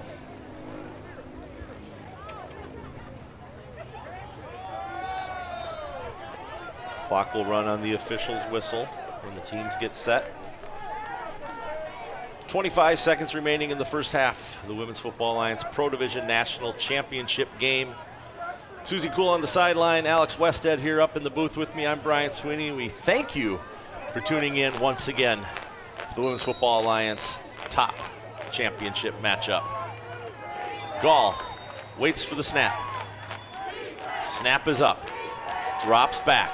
Gonna air it up over the middle. She's got wide open receivers, but this one's gonna be picked off by DC's Van Voorhis. And DC is doing everything they can to go into this halftime with the lead, Alex. Haley Van Voorhis with a great interception. And you can see that Van Voorhees is just drifting back there, acting as that high safety, and a ball that's intended for McMahon led just a little long for the St. Louis receiver, and a perfect on-the-spot interception for the Divas. Who would have thought coming into this game that we would have had so many turnovers that would have gone one way instead of being split even? That's a big storyline in this half as well. Most certainly is, and Congialdi is going to stay on the sideline here. Or is she out there? I saw Johnson walking out there. Yeah, so looks like Johnson's going to be the quarterback here to end the first half of this game. And she's going to take a knee because DC is happy going into the locker room with an 8-point lead, Alex. Well, it's the storyline that we did not expect, but it's also a situation where now DC playing with a lead. How do you play with the lead against one of the top offenses in women's football? And for St. Louis, your depth is tested here today, but the Slam have the pedigree to be able to come back. So even though you're leading now, DC has to keep it there if they want to hold on. So it's the end of the first half for the Women's Football Alliance Pro Division Championship game. The DC Divas up over the St. Louis Slam by a score of 14-6. We'll be back after this with a halftime show with Matt Fargo and Donna Wilkinson.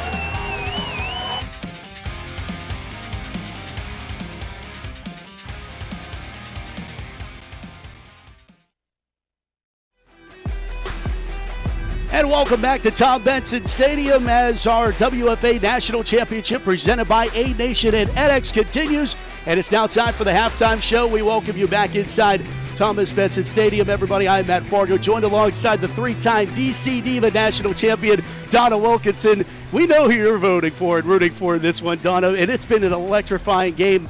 Right now, DC has the early advantage at the break, 14-6. And for all of the statistics, everything that we were breaking down prior to this game, on paper, you thought that the defending champ St. Louis had the edge, but that's why championship games aren't played on paper. Well, when you look at their team and their defense, how they shut teams out this year, the Divas didn't do that, but they were playing the Pittsburghs. They were playing the challenging teams. They've been battle-tested year-round. That epic comeback 2 weeks ago against Pittsburgh really defined this team. That put them in a new position to say, we know who we are. We know that this team this year, with Amanda at the head, can take this ball down the field and score that touchdown when we need it. You mentioned Amanda Congialdi, National Conference MVP honors, and you're seeing why. And also just her grittiness, her performance there, going out with the injury, getting back into the game and dialing up a touchdown to give them the lead going into the locker room. Well, she's sure tough. She started playing when I finished my career. She has developed into a very strong, disciplined quarterback. She's not just going for that home run. She's finding the check down. She's finding the open routes, doing a great job. Now she's got a severely sprained ankle, missing some series out there, hoping that she can come back out and finish the second half. And you know, if you know Amanda, you know that she's going to hang around. And speaking of hanging around, St. Louis kind of had to do that part of this game is when you're playing, though, with Jamie Gall, one of the all-time great quarterbacks on the other side of the coin, you know that she was going to be able to find her rhythm, and she did with that touchdown pass. Well, Jamie Gall has been a on-point quarterback all year. She is a pick your threat, find the open hole.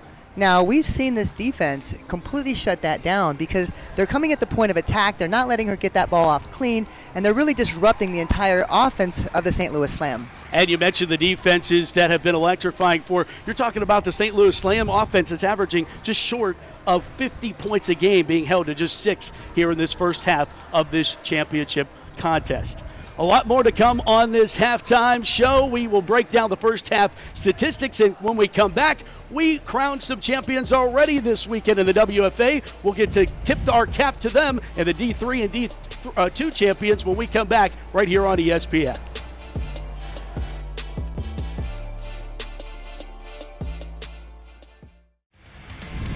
And we'll welcome you back inside Tom Benson Hall of Fame Stadium here in Canton, Ohio. Site of the Pro Football Hall of Fame, and where legends are remembered forever, and who will be remembered forever in our WFA National Championship game. Back alongside the three-time champ, Donna Wilkinson, Matt Fargo with you. Happy to join you here at the halftime break. DC leading St. Louis, the defending champs, 14-6 at the break. And DC in search of that 4th championship in their illustrious 25-year history. And St. Louis, they stopped the dynasty. They are trying to create one this season here trying to win back-to-back. Well, the Divas did a great job of moving that ball down the field. They actually had 2 red zone misses, so they could be well in advance in this game. So when we're looking at them now, it's just really settling in, making sure that they're taking advantage of everything the defense is giving them. It's been a championship weekend here in the WFA here at Canton, Ohio, and it all started with the Division III championship. That was between the Richmond Black Widows and the Oklahoma Rage. Oklahoma's first trip to the championship game. Meanwhile, Richmond, they are 10 years in the making of winning a championship. They had got to the championship their first season, but came up short. 10 years later, it was a different story, and it was really the highlight was all about defense for the Richmond Black Widows. Well, yeah, and when you really look at those teams, Richmond just came in working as hard, trying to smash mouth really that physical game, but it just wasn't enough. They didn't have the balance to be able to, swing it the other direction. The offense of the Richmond Black Widows and Oklahoma Rage were so powerful all season long, but it was the defenses that showed out. Tatiana Johnson had an 82-yard punt return for a touchdown. Alex Barnett had a punt block for a touchdown. And how many times can you say a team wins a championship and they don't score on offense? Only Oklahoma was the only team to score on offense. Richmond does it with defense and special teams touchdowns, but it's enough. Well, we saw with the 2 special teams touchdowns, 2 defensive touchdowns, that's where everything was going, all along for Oklahoma. And Oklahoma and Richmond, what a game. It was an incredible one, and congratulations to the Black Widows. They get it done in that D3 national championship game, and a long time coming for those Black Widows. Certainly, congratulations to them. In the Division II championship game, Salt Lake, the newcomers to the WFA, the new kids on the block, and don't tell them as they take on the Baltimore Nighthawks and hand Baltimore the loss. DMV is well represented here this weekend, but they take the loss as Salt Lake shuts out Baltimore. Well, what's so exciting is we're seeing the growth of women's tackle football in Salt Lake City at the high school level. And you're seeing that roll over into the women's league, into a very young team coming out and just, electrifying the crowd.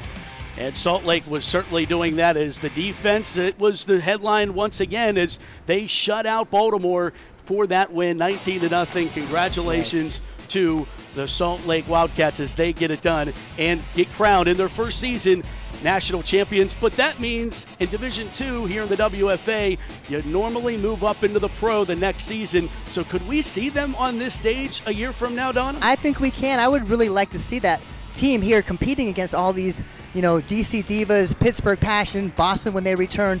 These are a lot of well-storied teams, franchises that can really impact your game. Because anytime you play a team that's really good, that raises the whole level of your team, right? Yeah. And it moves you up into that category. There's no question about it. And we get an opportunity to tip our cap to the very best in women's football. Later today, it's the All-American game of the Women's Football Alliance. The very best in women's pro football. We'll go at it in our All-Star game coming up at 6 o'clock on the All Women's Sports Network. Hope to talk to you then as well. But we still got a second half of championship action in the A Nation WFA National Championship game, all presented to you by edX. Stick around. First half highlights and analysis are the back half of this break. Stick around with us here on our halftime show.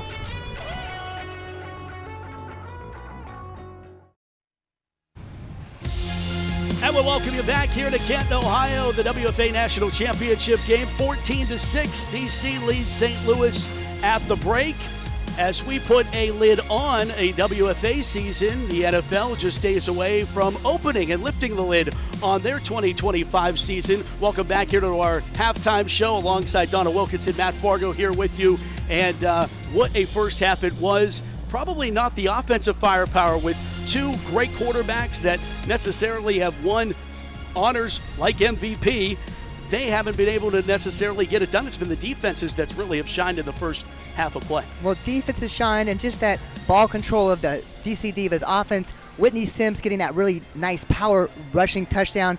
Of course, Sienna Britt getting that really delightful over-the-edge touchdown reception. Yeah, let's take a look at the first half stats and how it all broke down in the first half of play. You see DC leading in yardage, 181 to 113, and most of it coming by the arm of Amanda Congialdi, and that's to be expected. Well, Amanda is the top quarterback, MVP of this national conference. showing her arm and depth today. I'm really expecting her to keep in the pocket a little bit more this second half. She's got that ankle injury, so this offense is going to get a chance to maybe explore the run a little bit more and see a little bit more of Whitney Sims and Buckman. Speaking of those key players, how did it break down? Take a look at the first half highlights. Amanda Congi-Aldi buying time as she does so well, and now stepping up, going to deliver the blow. She is not afraid of contact. You got to love a quarterback who's not afraid to take a hit and actually dishes it out. And then big Whitney Sims, boom, just blasting over the defensive line. Who are you going to call when you need 3 yards? Whitney Sims, good to have on the contact list. Then the big block. Opportunity here, that punt block, special teams coming up big for DC there, and that sets up another opportunity, another look at it. Special teams, it's a third of the game. It's so important, especially in a national championship game, and that sets up St. Louis going to work, though, as Jamie Gall dials it up, finds Carrie McMahon, and she slices and dices her way all the way into the end zone for the St. Louis touchdown. That finally got things going for St. Louis and made the score 7-6 at that point. Back to work goes Amanda Congi-Aldi, though, fresh off the injury. No problem. Finds Sienna Britt for that touchdown. You were just talking about that, Donna, as the 31-yard TD pass has our score here now at 14-6. And I almost feel like the offense is starting getting a lot more comfortable here in that late second quarter. Are we going to be able to see the maybe shootout we expected in the second half? I'd like to see them to continue to shoot the ball out with Amanda staying in the pocket. She can actually really handle the game from the pocket. Her advantage is her escapability. And without that, we'll see how the Divas adjust and how, St. Louis adjusts. It will be interesting to see how things break down in the second half. But, Donna, I want you to break down one of the key plays in that first half. It was St. Louis getting on the board. It was an important score in this game. Break it down for us. Well, you look here, the Divas are in uptight defense. You see them dropping back in coverage. Their middle linebacker does not follow and stay on this drop, so she is really kind of slow there. That gives her easy lane. Now what she does is she crosses back all the way across the field, makes several players miss. See her at the end just turning on the jets and outrunning the defense. Great job of finding that little gap, taking advantage of what the defense gave her to pay dirt. And it's going to be a slugfest of quarterbacks between Gull and Congi-Aldi here in the second half. Stick around, a lot more to come as we get you ready for the second half, as Alex and Brian will get you ready as we bring you the second half of this WFA National Championship game. And it's all presented to you by A Nation and edX. Stick around, second half action live from Canton, Ohio continues right after this.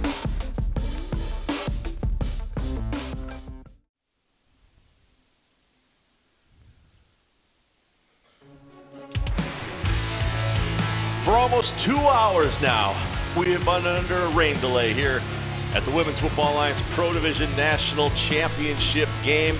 But we're getting ready to kick off the second half in just a little bit over 90 seconds. But where did we get here? How did the first half go for these two teams today, Alex? Well, it was an offensive showdown that was expected. It took a quarter for teams to get going and the offenses to really take to the sky. But this time, Whitney Sims started that scoring for the DC Divas with a rushing touchdown. Jamie Gall finds her top target, and that is Carrie McMahon. Great run across the formation, cutting all the way back to the inside. One Diva to beat, and she's got pay dirt on her mind. Then Amanda Congi-Aldi in a 2-minute drill, a perfect textbook pass to Sienna Britt, and that gave the DC Divas a 14-6 halftime lead here in Canton, Ohio. And we are ready for an exciting second half of football here in Canton, Ohio. Brian Sweeney here with you. Alex Wested, the most elite mind in women's professional football. Susie Kuhl down on the sideline. We'll check in with her a little bit later as well. We hope you also enjoyed our halftime show with Donna Wilkinson and Matt Fargo. So here we're going to go. St. Louis kicked it off to start the beginning of the game, what seems like forever ago, Alex, but they are ready to take the second half kickoff as both teams take the field. And there's Amanda Congi-Aldi, who more than once in the first half of the game was on the trainer's table. So if anybody benefited from that long delay, it could be Amanda. Well, and you and I were talking about in the halftime, the extended halftime, about what kind of a precedence is there for a delay like this in a championship game. You think of some examples, you know, the lights going off at the Super Bowl in New Orleans in 2013 between the Ravens and the Niners. You think about the long rain delay just up the road here in Northeast Ohio between the Chicago Cubs and the Cleveland Indians at the time that really killed the momentum for Cleveland in that game. You also think, too, about in men's ice hockey, you think about the Rich Peverly game where there's a cardiac incident on the Dallas Stars bench and the game is resumed with a 1-0 scoreline days later. And really in this game, Brian, we had a weather delay when we did a game between Minnesota and Arlington in 2021. This is wild that we were delayed for as long as we were. So Christy Kelly with the kickoff, going to be fielded by the St. Louis Slam, and that's the Slam's Ariana Cook, who gets back up to about the 33-yard line. And that's where St. Louis will start the second half of this game. So, Alex, during the first half, we saw Carrie McMahon do what she does best. We saw Jamie Gall throw an interception, which is not like her. She had a perfect regular season as a passer. Well, and that's what we're talking about here today is how does St. Louis come back?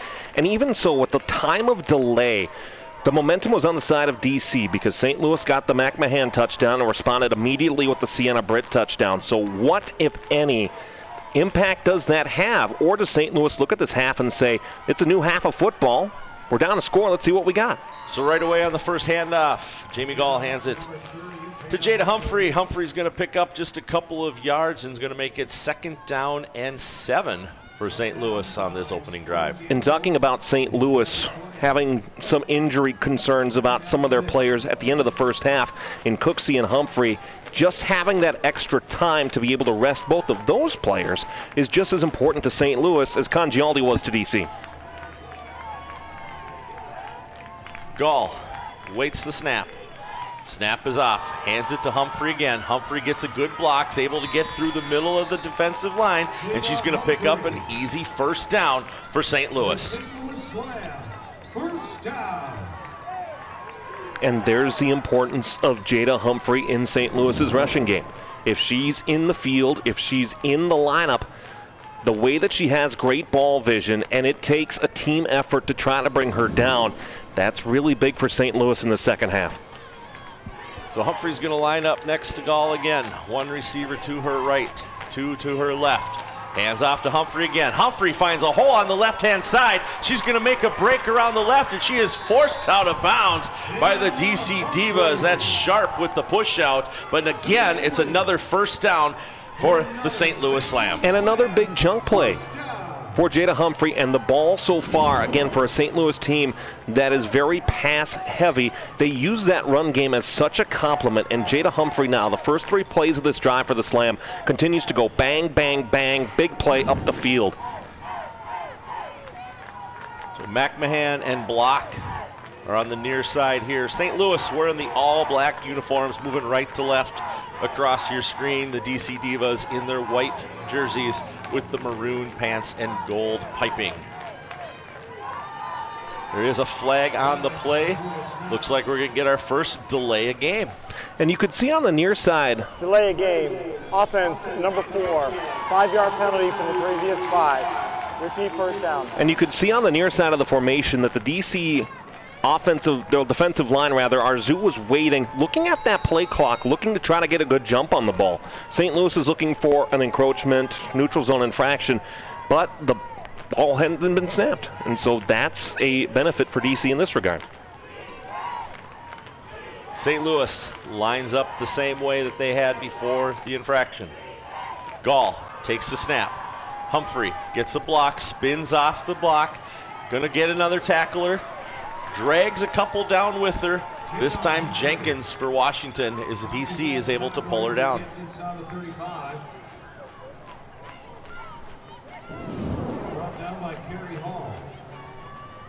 And the more you give the ball to Jada Humphrey, the better she is. She's better with a lot of carries, and she's better with a lot of running attempts in a game. So DC defensively has to adjust for that to contain her as well as they did in that first quarter. Pickup of 6 on the play. 2nd down and 4. This time Humphrey is to the left of Gall. Gall waits the snap. Again, Humphrey up the middle, and she's met instantly by the DC Divas, this time taken down by Arzu.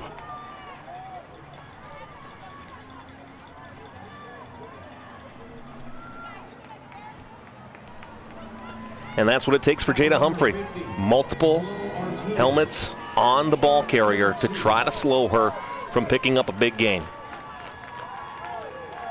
Humphrey off the field. Kuski back on. 3rd and 2. Kuski to the right of Gall. Gall takes the snap. This time it's to Kuski. Kuski goes up the middle. She's going to have enough for the 1st down and give Gall and the St. Louis Slam a fresh set of downs. And that's where we see the two-back tandem for St. Louis, really between Humphrey and Cooksey, continue to do so well in terms of that 3rd down, 4th down back being Cooksey to come in and just give Humphrey that break. And it's worked so well for St. Louis this year when you have your feature runner that has 601 yards in regular season play. And then you have Cooksey as well with a similar amount of carries, but still being able to give her that break, so important. 1st and 10 from the Divas 29-yard line. Cooksey gets the handoff from Gall. Spins away through a couple tackles, and she's taken down. Ball breaks loose. We got people jumping all over. Let's see who's going to come up with this one.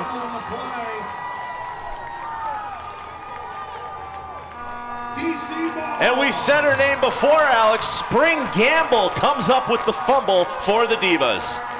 It's recovered by number 3, Spring Gamble.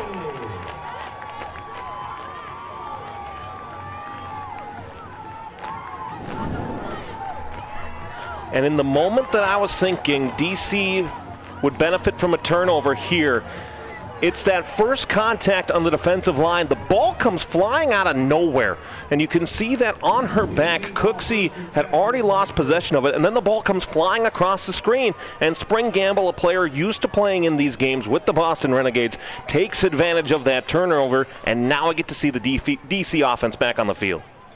So Amanda Congialdi back on the field for the Divas. Right away, quick slant route, throws it up to Howell. She's down instantly. NCAA rules, when you're down, regardless of whether or not you're touched. Well, and that's the important thing, too, to remember here now. Now we get to see Amanda Congialdi out of the halftime break, the extended halftime break. How good is that footwork? How good is that arm?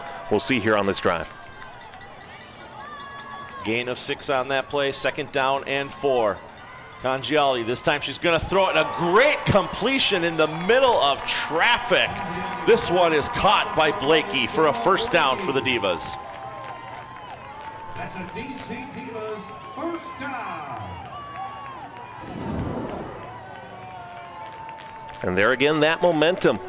It's not trying to stretch the field. It's not trying to do too much. It's just little slow plays moving up the field and putting pressure on the St. Louis defense.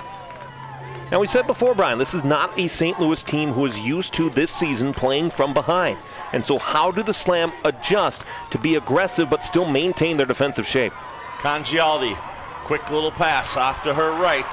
This time it's to Buckman, and Buckman's going to move up the field. He's going to be close to the marker. They're going to give her the 1st down, another 1st down for the DC Divas. And that's the tough part here right now, is Congialdi right now is just cutting through this St. Louis defense, and they're going no huddle. They're going with tempo, and St. Louis just hasn't been able to take that time to get set back up and in the places that they need to. Buckman's in motion. Congialdi takes the snap, going to throw it across the middle. This one's tipped and intercepted. Kayla Knightsling with the interception for the St. Louis Slam at midfield.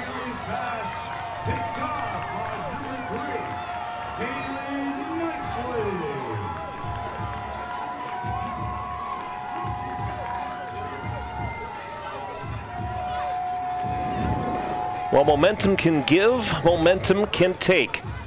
Just enough of a setup time for DC, and the tip drill works so well for the Slam. Again, Kaylee Knightsling has some of the best hands as a cornerback and as a wide receiver for the St. Louis Slam, and she'll take full advantage of that pass. And now the Slam, momentum on their side as they're set up at midfield. 1st and 10 from the 50-yard line. Gall to Humphrey. Humphrey up the middle, turns a corner, gets a couple blocks, taken down this time by Van Voorhis. And remember, Van Voorhis had that huge interception earlier on in this first half of play where the turnovers have been such a uncharacteristic part of what St. Louis's game has been today. We're not used to seeing the Slam turn the ball over. So far, they're still within this game, but that ball security's got to be a focus for Quincy Davis and his coaching staff here in half number 2.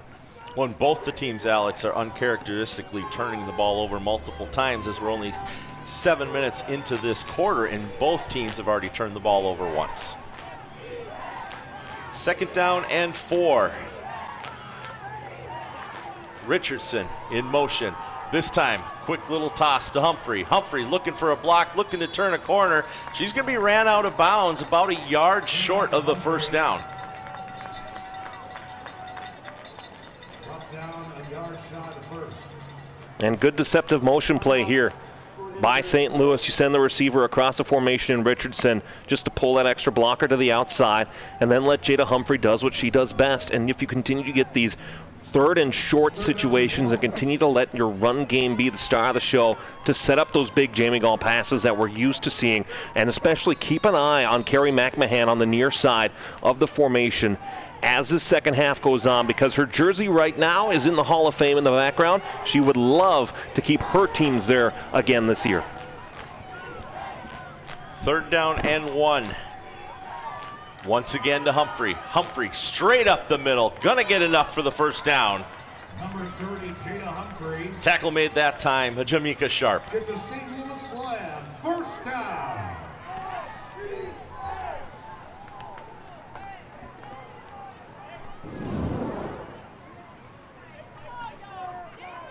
And look at the effort of that line. For the St. Louis Slam, doing such a great job of pushing the DC defenders back and giving Humphrey not necessarily that lane, but all that extra space to jump and cut and do everything she needs to do to create an opportunity for herself.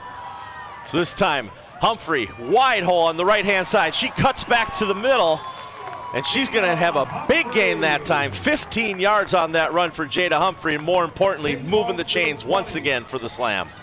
For St. Louis Slam, 1st down.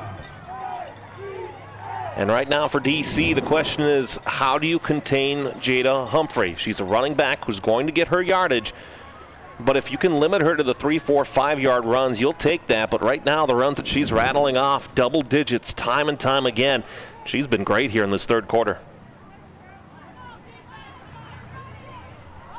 This time, Taylor Hay lines up to the right of Gall.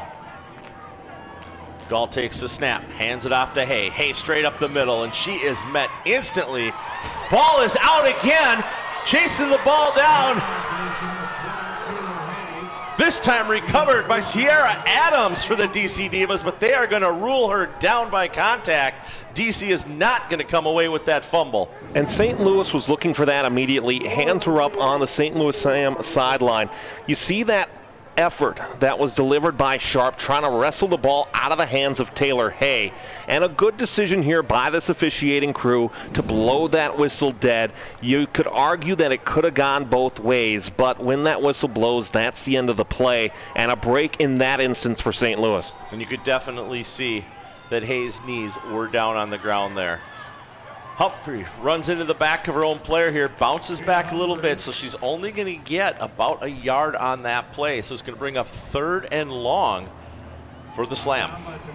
And we asked the question in the first half, Brian, at what point do you consider a field goal? In terms of St. Louis, they've not attempted a field goal this year. DC has, but you're in a pretty good spot right now where you're looking at about a 31-yard field goal. You could to get some points on the board, but still only a touchdown game. Gall to Humphrey. Humphrey up the middle. She's going to get enough to 1st down. It's going to be 1st and goal for St. Louis. And she's got a St. Louis Slam First and goal. And this is where the speed of Jada Humphrey becomes so useful for St. Louis in the red zone and in these goal-to-go situations, because with how this offensive line is playing for the St. Louis Slam, they're giving up so much space where Humphrey can wait for that lane to open and then take what's most advantageous to her. Richardson and McMahon on the left. Ball to Humphrey, middle, up a little bit. Tripped up this time by Spring Gamble, but she's going to pick up about a yard, maybe 2 on the carry. And you can continue to work that play down. You can continue to work the ball closer to the goal line. You can think about taking a shot, but even too with the runners that St. Louis has, you can continue to do good blocking on the offensive line and just try to run down this DC Divas defense.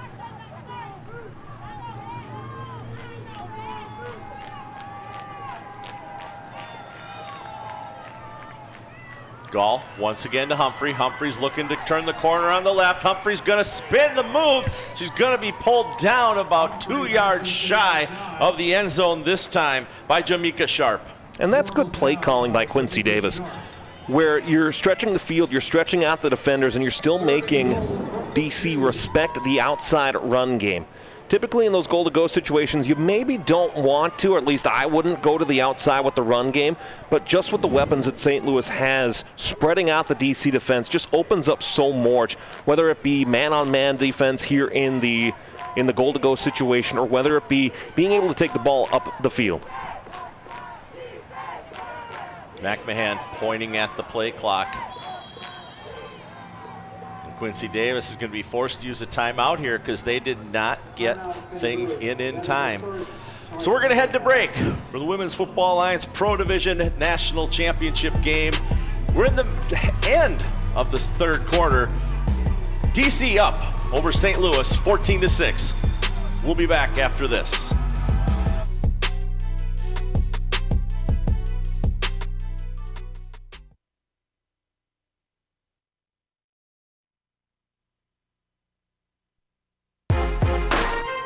Welcome back to the Women's Football Alliance Pro Division National Championship game. 2:24 remaining here in the third quarter, with the DC Divas up over the St. Louis Slam 14-6. With Alex Westhead, I'm Brian Sweeney. We welcome you back to this exciting game. We apologize for the 2-hour halftime show that was put on by Mother Nature, but we are back in action here in the third quarter. This time, the ball is kept on the left-hand side of the field, and in for the touchdown is Carrie McMahon. Slam!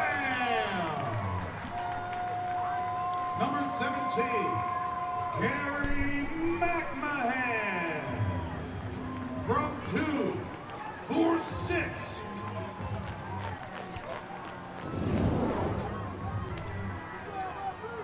I love the Wildcat formation.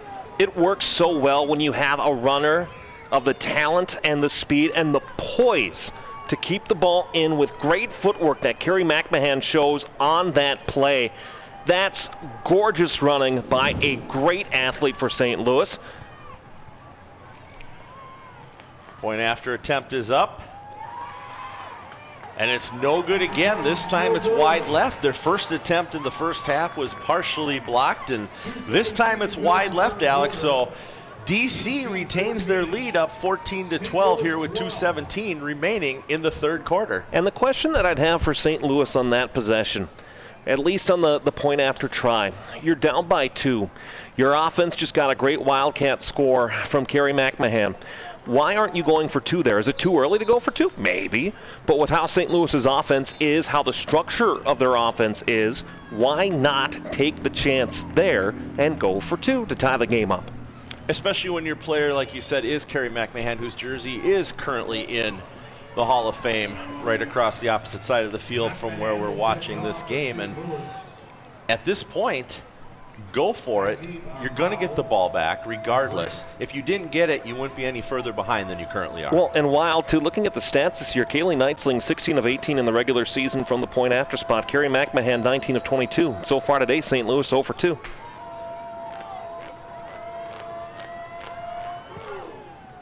So McMahon with the kickoff. Going to be scooped up by Howell. Howell for the Divas gets a good block. She cuts back to her right. She's going to be spun down to the ground, but she gets almost to midfield. DC Divas starting off good. 1st and 10 from about the 46-yard line. And we made a big mention at the start of the game, Brian, that this is the first time that these two teams had ever played each other in any WFA action. And so that figure-out period, especially when you have the halftime extended as it is, you have the extra time to talk about what you saw. It's almost like right now in this third quarter that these are teams that have played each other so frequently. There's almost that knowledge of how the other team plays now. Yes, they watched film, but until you see a team opposed from you, it's a whole different ballgame. Congialdi takes the snap. Flags on the play. Flags before the snap. Saw quite a bit of movement on the right-hand side of the line. False start, offense, everybody but the center.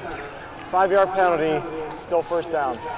Well, I said everybody on the right-hand side. Apparently, Alex, everybody on the left-hand side was moving as well. How blessed are we that we get a everybody but the center in this championship game on ESPN2? How about that? It's like what do you call it? Halley's Comet.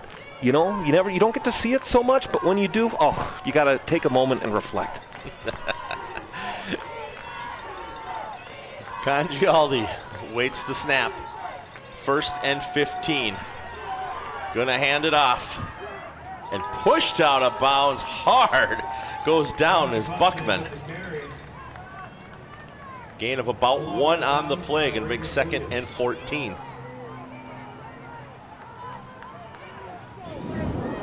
And so now in a 2-point game for the DC Divas, how do you continue to keep the clock on your side and continue to use your game management here to keep St. Louis's offense on the field? The big thing, of course, is ball safety.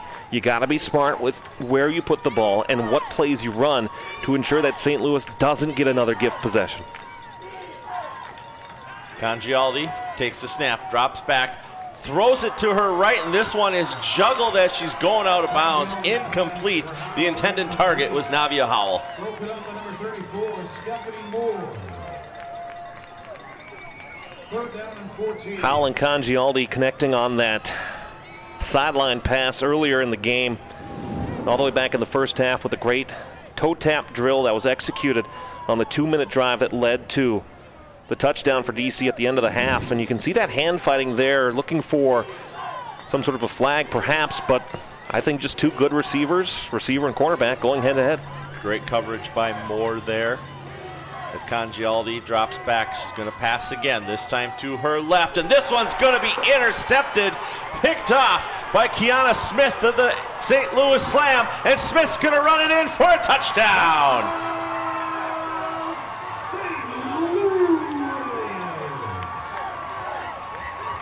Congialdi's pass is picked up and ran back by number 7, Keown. 11 receptions and 6 touchdowns as a receiver in the regular season, and a ball that's right tagged for her. And she has the ability to turn on the Jets, take it the distance. And in the case of the St. Louis Slam, DC could not afford to give them a gift possession and a gift turnover. And that's about as close as it can be as the Slam lead for the first time today. Was a flag on the play. There was no foul on the play. Or in this case, no foul on the play.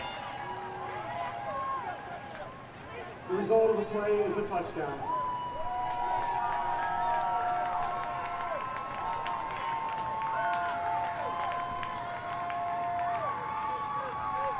And there, Brian, the disadvantage of the short field situation. You have a short field, yes, but you have a long down and distance. And when you're forced to make up a big chunk of that, you can choose to be conservative, keep the ball on the ground, or you can choose to go and be aggressive for it. And that time for DC, it backfired. So this time McMahon tries the point after attempt, and for McMahon, it's up and through.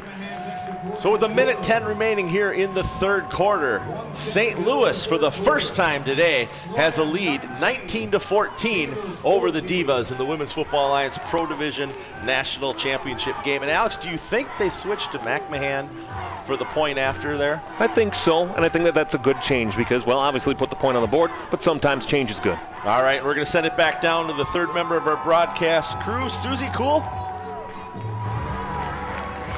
Thanks, Brian. It's safe to say that the WFA is much more than football for these women, and that's certainly the case for the St. Louis Slam, who label themselves as family. Slam quarterback Jamie Gall said that her teammates are her friends. They hang out, celebrate birthdays with one another. They call themselves a family.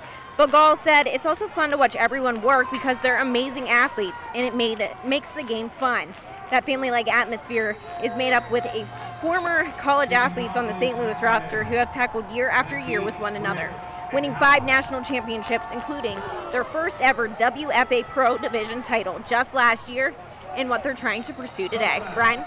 All right, thank you, Susie. And McMahon's kickoff here goes into the end zone. And Alex, for the first time today now, Amanda Congialdi and the DC Divas find themselves trailing. Do they have what it takes to retake that lead here yet in the third quarter? Well, you knew St. Louis was coming. You knew at some point they were going to have a push. I was expecting it to be on offense, not the defensive side that really turned the tide of this game for the Slam. But for DC, this is a position that they have been in before. You remember back to that conference championship game against Pittsburgh where you're down 3 scores, the Passion go for the onside kick, recover it, and you figure the game is over. If there's anybody that can lead DC back in front, it's Amanda Congialdi leading the way for this offense. But to be fair, this is the toughest test that they've had this season. So first down and 10 from the 25-yard line for Amanda and the Divas offense. Lois Cook comes running onto the field as they found themselves a player short. They're going to have to watch the play clock. And there's the flag. Flags fly. Timeout, DC. That is their first charge timeout of the half. All right, so Alicia Marful, the head coach of the Divas, is able to get the timeout called before the play clock hits 0. And to me, if I'm DC, as soon as I see a player on their way to the field that should have been on the field before, I'm taking that timeout, especially with the momentum that football creates and that the game itself creates, where if you have players that are out of sorts, take that timeout, get settled, and then attack the drive back with space and precision, because you need to have the mental fortitude. We know DC has it, but you need to be able to still be within your game and not do too much. And so to see that on that first play, you got to take that timeout. I think you take it sooner, but now it gives them a chance to reset.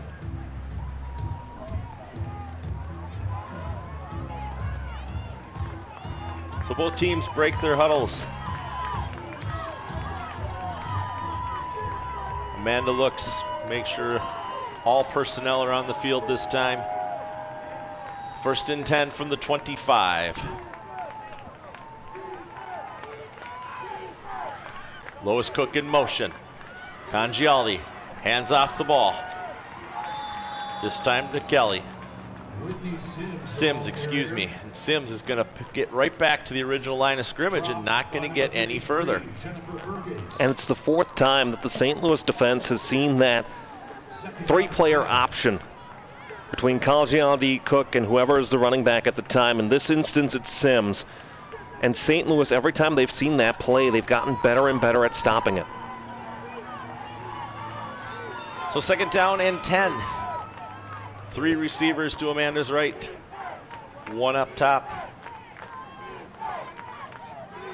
Drops back. Sims is going to have to throw a good block. This time it is a completed pass. Pass complete from Congialdi over to Britt. Going to move the chains and pick up a first down for the Divas. Well, and why not go back to that connection again?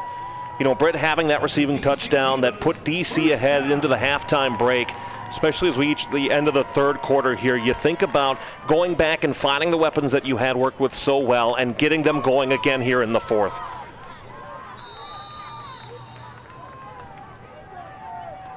It looks like we're going to reach the end of the third quarter. So that's the end of the third quarter here for the Women's Football Alliance Pro Division National Championship.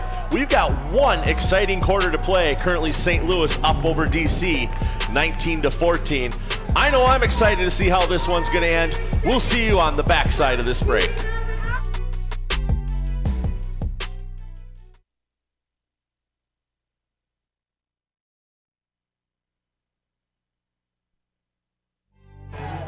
Aid Nation WFA National Championship is powered by edX, and the National Championship game is brought to you by Aid Nation, the official sports drink of the WFA. And Matt Fargo right now is down on the field with Doc Harris of Aid Nation.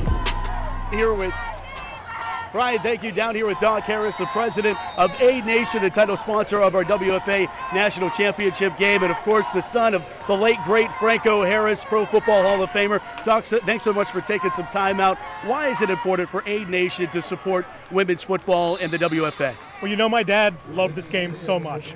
Loved being on the sidelines, loved being around these young women warriors who play some really, really tough football without all the trainers and everything else that the men's team get now. This is the national championship, and it's in July. It's about 95 degrees in this field. This is not taking place in a dome. These women are playing some real, real tough ball right now. Yeah, we're getting a great game, as it seems to be every year. Aid Nation has supported, and they continue to do so. You talk about those supporting and hydrating the athletes. That really is the name of the game for Aid Nation. You know what? Keeping the athletes going the entire game. You got to play 64 minutes of football to win a championship. We see this ourselves all the time, right? It comes down to that last minute in the game, who wants it worse and who wins. Well, the last thing I have for you is that the WFA National Championship Trophy is named after your father and Franco Harris. What does that mean to your family that his namesake and his legacy is being kept alive? You know, he loved this league and this game so much that I know he likes it, you know, and I feel very honored to be able to give that trophy out to the ladies who go out there and really take those hits every single game to be a champion. Doc, thanks so much for the time. Enjoy the rest of the game. Thanks so much. Brian, back upstairs to you. All right, on those last two carries, Sims and Gooden each lost a couple yards for the Divas. Congialdi drops back, throws it up the middle, and this time she had a receiver in Blakey, and Blakey was just a couple feet off of her mark, and she had nothing but green grass in front of her, Alex. And this is a big momentum shifting play. Perfect throw, good step, good footing, and then Blakey just gives up on it. And that's perhaps the most frustrating part for DC, is that's a catchable ball. That's a ball that you can take and go all the way into the end zone, and then it's a missed chance now for the Divas. Emily Smith on the field to punt for DC. Block back to receive for St. Louis.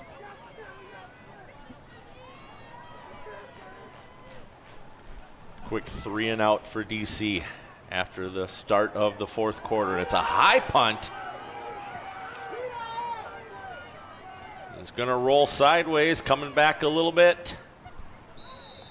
And this one's going to be covered up by Sallard of the Divas. And St. Louis starting off this possession in a place where the Divas don't want to see them, and that's almost at midfield. Well, and that's the what we've seen from St. Louis here in this half is we've seen good starting field position for the slam on their drives. Looking at the drive charts for St. Louis, so far they've spent it at the 33, the 50, and now their own 46-yard line. And so when you give a team that has the offense that like St. Louis has, and you give them these short fields to work with, it puts so much pressure on your defense to get a solid, sound stop, which, to DC's credit, they have at times today.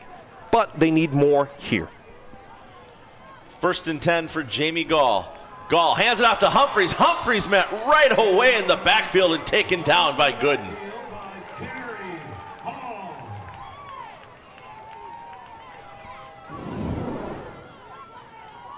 And it's rare to see Jada Humphrey get stopped in the backfield like that one-on-one. And how about Hall getting right there into the backfield and saying, no, thank you, Jada Humphrey. Loss of 2 on the play. 2nd down and 12 for Jamie Gall. Waits on the snap. Tries it to Humphrey again, and Humphrey runs the same place, and this time she runs into Sharp and has nowhere to go. And this is part of what St. Louis does when they have leads in the fourth quarter. They run the ball up the middle, they burn clock, and they know how to put teams away. We asked Brian for the last 2 weeks which would win out, a team that puts teams away in the St. Louis Slam and a team that comes back from deficits like the DC Divas. And we got 12 minutes to find out the answer to that question. So 3rd down and 11 for Gall.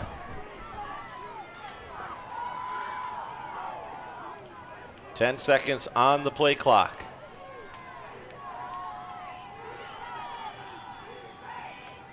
Gall takes the snap. He's going to throw it to her right. This one is a little bit out of the reach.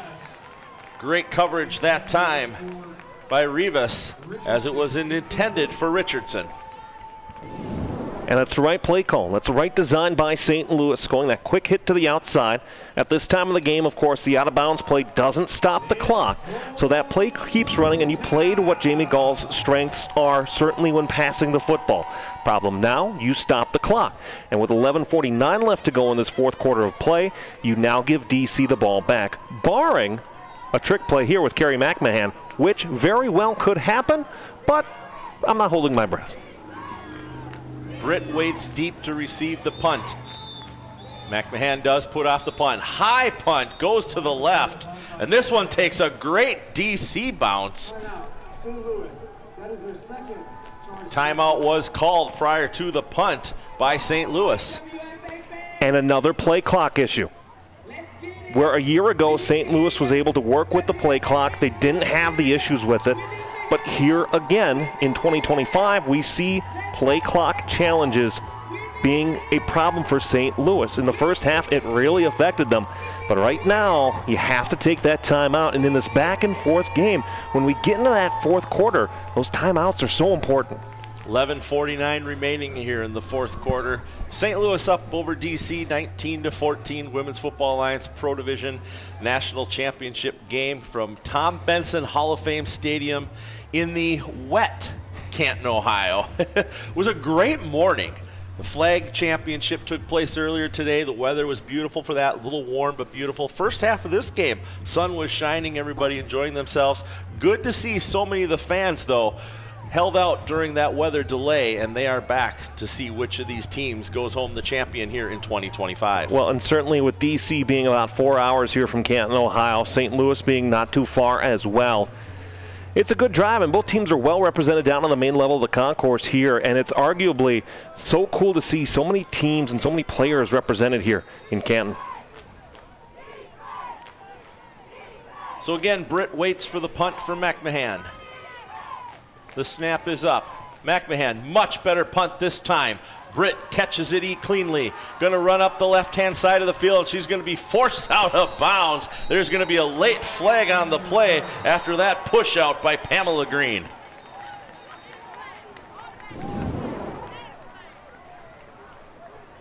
And a great punt by McMahon. Seeing her warm up, seeing the way that she was able to get into the pregame warm-up with the punt game.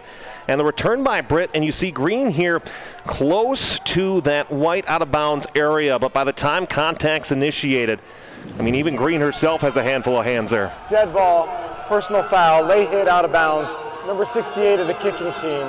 That 15-yard penalty from the end of the run, first down.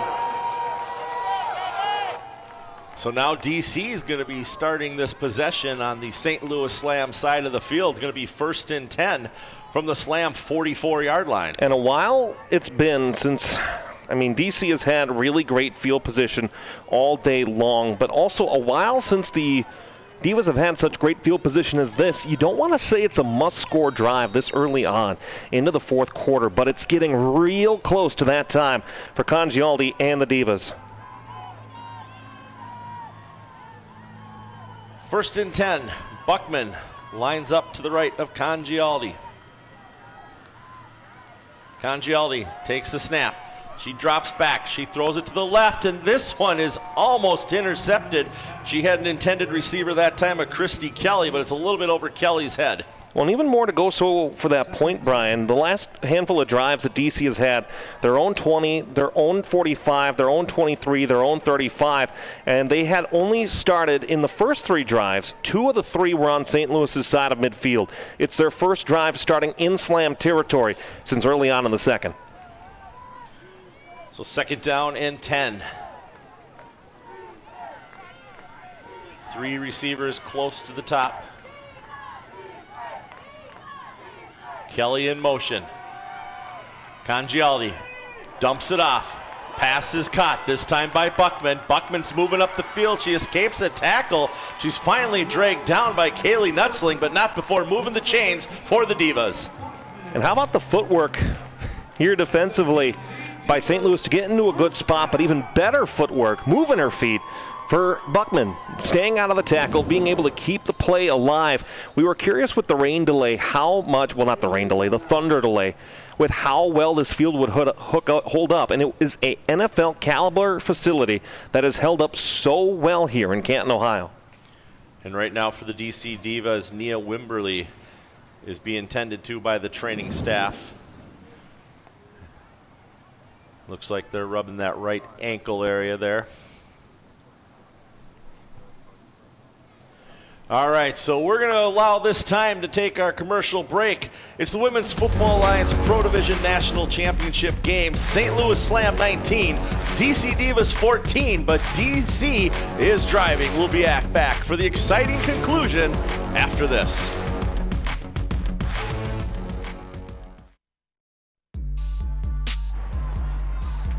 Welcome back to the exciting conclusion of the Women's Football Alliance Pro Division National Championship game. 11:14 remaining here in the 4th quarter. St. Louis up over DC 19-14. So after picking up a first down there, it's going to be 1st and 10 for Amanda Congialdi and the DC Divas. As she has Buckman to her right, 1 receiver to her left. Buckman in motion.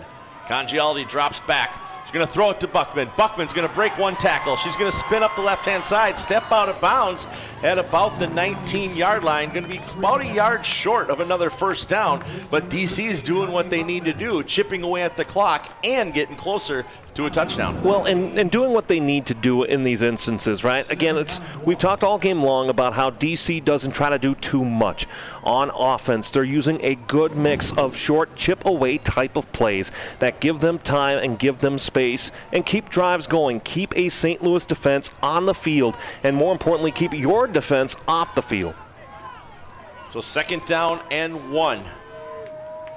Buckman breaks to her right. Congialdi takes the snap.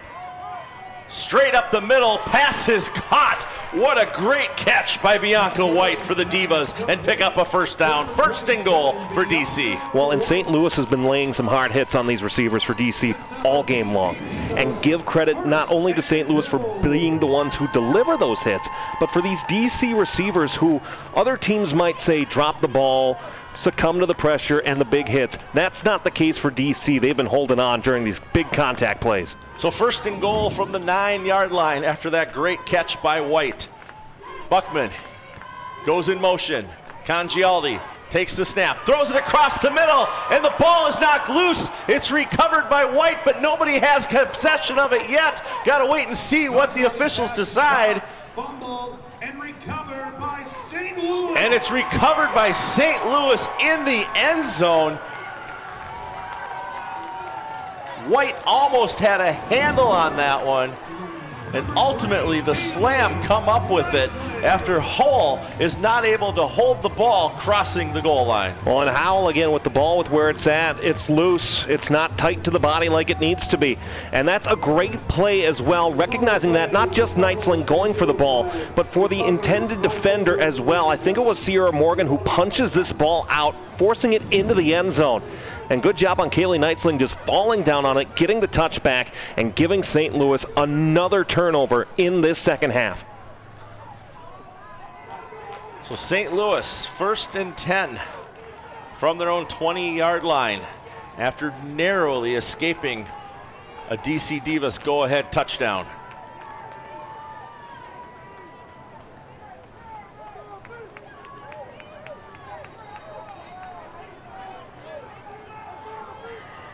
Gall waits the snap. Jada Humphrey stands to her left. Hands it to Humphrey. Humphrey goes up the middle, turns to the right. She's not going to get very far as she's pulled down by the DC Divas, this time by Amia King. And for two teams, Brian, who are usually so sure-handed with the football, we've seen fumbles, we've seen interceptions today. And both of these teams, regardless of the outcome, will look at that and say, well, that's something to improve going on into 2026. But right now, that may be the biggest of the turnovers we've seen here today. Especially as you mentioned earlier, Alex, St. Louis likes to keep punching it up the middle and running up the clock. Humphrey able to pick away at the yardage as needed. This time, Gall gonna air it out. She's got a receiver open, and this one's caught by McMahon at the 40-yard line. First down, St. Louis. Number 17, Carrie McMahon. For St. Louis. And right on cue, we talked about Carrie McMahon getting involved at the halftime and being able to be an impact player in this game. And there, another big catch by Carrie on the left side. Finding that space, perfect ball by Jamie Gall, turns around, finds it in the air. Well done, pass and catch by St. Louis. Fresh set of downs for Jamie Gall, 1st and 10 from the 40-yard line. Clock continues to tick. Just 8 minutes remaining here in the 4th quarter. Hands it off to Humphrey. Humphrey spins around one tackler, is able to get 4.5 yards. As we said, Alex, she's going to keep chipping away at the yardage and keep having the clock chip away as well. And in terms of game management, DC has 2 timeouts remaining. You also have the 2-minute timeout. But if this ground game continues, we've seen DC be aggressive, trying to force a turnover, trying to force a fumble. They may have to continue to do so, even if it gives up a bigger play, just because the Divas need that ball back.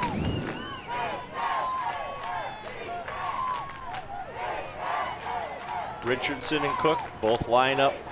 Receivers to the right. McMahon to the left. Humphrey up the center once again. She's got a hole. She's going to get through. She's going to get close to the first down marker. Going to have to see where they mark it. They are going to give her a first down. So Humphrey once again does what's called on of her and gets a first down for the slam. First down. And there's that aggressiveness going for the fumble and trying to force a turnover from DC that gives Humphrey that extra space. And we'll continue to see that here as DC just needs the ball back. The time now on the side of the St. Louis Slam. Ball just inches to the left of midfield. 1st and 10 from the 50-yard line. Gall waits the snap. Takes it. Throws it to her left. This one's going to be behind McMahon. Going to bring up 2nd down. And something that's wild about this game too, Brian, you look at the points that St. Louis has had. They had games and points where they put up 61 against Dallas, 56 against Nebraska in a playoff game. And this 19 that they're sitting on right now is not the offensive pace that they're used to. They're used to scoring 50 points a game. But this DC defense has stymied them, and they've gotten defensive points. That's the important thing for St. Louis here today. But once again, a position and a situation the Slam are familiar with, closing out games. Gall to Humphrey. Humphrey finds a hole on the left-hand side. She's going to turn to her left. She's got nothing in front of her but green space. She's going to reach for the end zone. Touchdown, St. Louis Slam.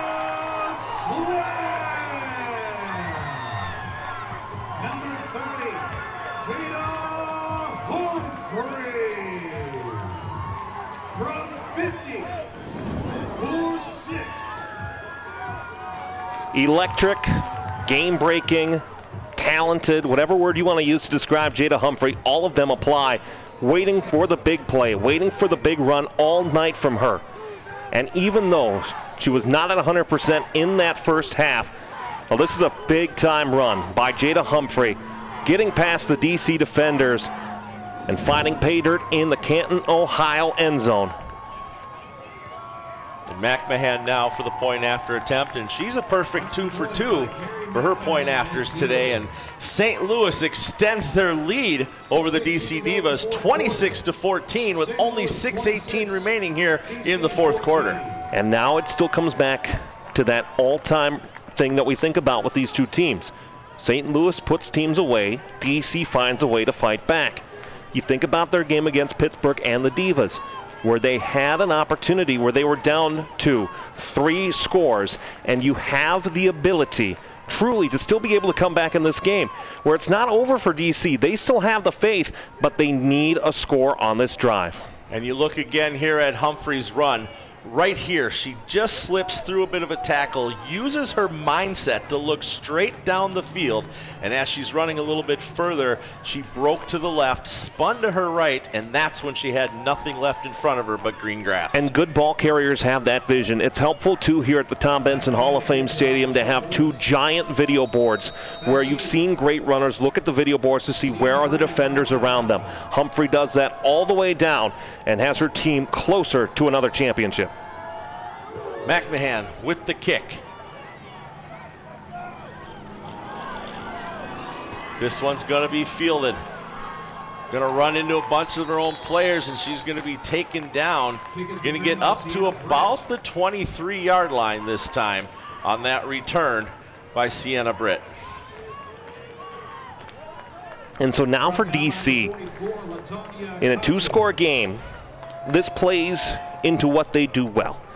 Obviously, we've talked about all game long the ability of the Divas to come back, but we also know that their passing game is very, very good. St. Louis and DC, the number 1 and the number 2 passing teams in the WFA's Pro Division. You're going to see Amanda Congialdi putting the ball up in the air. Can St. Louis be as aggressive defensively as they were to get a turnover, or can those passes be crisp and on target to put DC closer?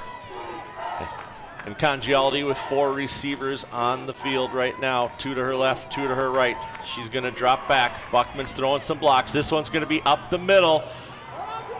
This one's caught by Britt. Britt's going to get about 2 yards on the play before she's taken down. Number 7, Keona Smith. Gain of 2, second down and 8. And there again, the quick game. Quick. Keep passing, keep the ball moving. Sienna Britt with another good reception. She's had a fine day here this afternoon. But still, DC, you got to play with some tempo. That clock is not on your side. Go quick, go hurry up, and make St. Louis coach themselves defensively. Second down and 8. Congialdi takes the snap. This time, throws to her left. She's got an open receiver in Howell, and Howell steps out of bounds. She's going to get a first down for the Divas. First down. And still that clock not stopped yet. And so you still, tempo, quick, hurry up, keep the offense moving. First and 10 from the 39-yard line. This time Buckman's to the left of Congialdi. Congialdi really quick, throws it out of her hands. Incomplete. Intended receiver was Britt, as Britt trips up at the 45. And maybe the first throw we've seen from Amanda Congialdi today where she's rushed it. Again, you have that opening. You like going to those quick hitters, those slants, those ins, those outs, those curls, those hooks. But just a little quick on the pass from Congialdi that time. Stops the clock. Saves DC from having to use a timeout. Able to regroup. Get a plan in place as it's second down and 10. Trailing by 12. Big pass up the middle. Gonna be pulled loose though. Gonna see what it's ultimately incomplete is what it's called. Pass complete, intended once again for Sienna Britt. Incomplete. Great coverage by the St. Louis secondary. And that's the advantage of St. Louis's secondary, and Neitsling and Smith. Smith with the big touchdown return interception earlier in this game, where you know where to be. You know where the receivers are going to run their routes. And the knee of Britt is down, and I like the decision by the officials to let that play out and see what happens before maybe blowing it dead. So third down and 10. DC Divas need to convert a first down here. Congialdi throws it over the middle. This was intended for Britton. There was no turning back from her to see that the pass was headed her way. And obviously it's interesting in retrospect too, but you think about that pass from Congialdi that was intended for Blakey on a 3rd down and long situation, and how important that would have been on that drive, because at the time, you know, it's a 1-possession game. But now here with 2, you're running out of time if you're DC, and you need to be able to try to get the ball in your favor at least one more time. DC going for it on 4th down and 10. Not converting this would give the Slam amazing field position. Ball thrown in and out of the hands. Intended for Bianca White, and she is not able to pull that one in. St. Louis takes over on downs. St. Louis takes over, 1st down and 10. And a good ball by Congialdi, right in the spot it needed to be, and White just drops it. And that gives St. Louis great field position, and I expect that on this drive, it's a short field, sure, but this could be the put-away drive for St. Louis to pick up another championship and their 2nd consecutive. Taylor Hay out on the field, lined up next to Gall. Cook to her far right. Richardson, McMahon to her left. Gall. Snap is up. Hands it to Hay. Hay taken down instantly. Clock continues to tick. Gets about a yard and a half on the play. Great tackle there by Sharp. And you talk about players who have played the game for a long time. We've said it with Taylor Hay today. There's another player on St. Louis's starting line that is also retiring at the end of this season. And how much these players and these athletes have given to this game to be able to grow the game of women's football. And to be in a spot like this for the Slam, it's really a perfect picture for them to be painting here in Ohio. 2nd down and 9 after Hay officially gets a yard. Hand off to Hay again. Hay straight up the middle. Flag on the play. Hay's going to pick up about 7 on that. Flag at the line of scrimmage. It appears to be against St. Louis here. So not only does the clock stop for a time, if it's against the Slam, it'll bounce them back further towards midfield. Holding, offense, number 55, 10-yard penalty from the previous spot. Repeat, 2nd down. Caitlin Erickson on the offensive line, guilty of that penalty. Going to push them back. And a team in St. Louis that's not commonly penalized. 3.5 penalties per game for just 30 yards. But that one hurts in that spot, especially after the big run by Taylor Hay to try to flip that field and continue to keep the clock burning and running. So 2nd down and 19 now for St. Louis with the ball on the 48-yard line. Hay lines up to Gall's left. Snap up, hand off to Hay. Hay met instantly in the backfield. Helmet's coming off. The helmet of Carrie Hall for DC is knocked off as she's pulling down Taylor Hay. And that's the kind of runner that Taylor Hay is now. Big, physical, brutal running. And based on when you look at Taylor Hay, you don't figure that she's going to have that physicality and that strength. But just the way she just hits a defensive player, runs right at you, and you see that she's just trying to get out of that tackle and forces the helmet off of Carrie Hall. That's one of the hallmark plays that makes Taylor Hay such a great running back. And a loss of 3 on that run as well, so it brings up 3rd down and 22 for St. Louis. Clock continues to tick, though. And even in a 3rd and long situation, this has to be a run. This cannot be a pass. You have to run the football here and keep the clock running. This time Hay to Gall's right. Gall throws it across the middle. Pass is complete to Block, and Block gets up into the 35-yard line. She's not going to have enough for the first down, but definitely picked up a lot of that needed yardage for the slam. And it's helpful, too, when the announcer's jinx strikes again, where I said you have to run the football. With the passing game that St. Louis has, you can pass that football anytime you darn well like, especially with the arm that Jamie Gall has. Sydney Block, another one of the great receivers at the slam, continue to develop, continue to get together, and they move it closer. Now on 4th and 6, you're probably running an offensive play here. And so how do you continue to burn that clock or pick up the first down and then force DC to start taking their timeouts? Quincy Davis, head coach in the blue bucket hat there. His famous blue bucket hat. I don't think I've ever seen him on the sideline not wearing the bucket hat. And in terms of game structure, he is a phenomenal coach. He knows how to coach, and he knows how to make adjustments.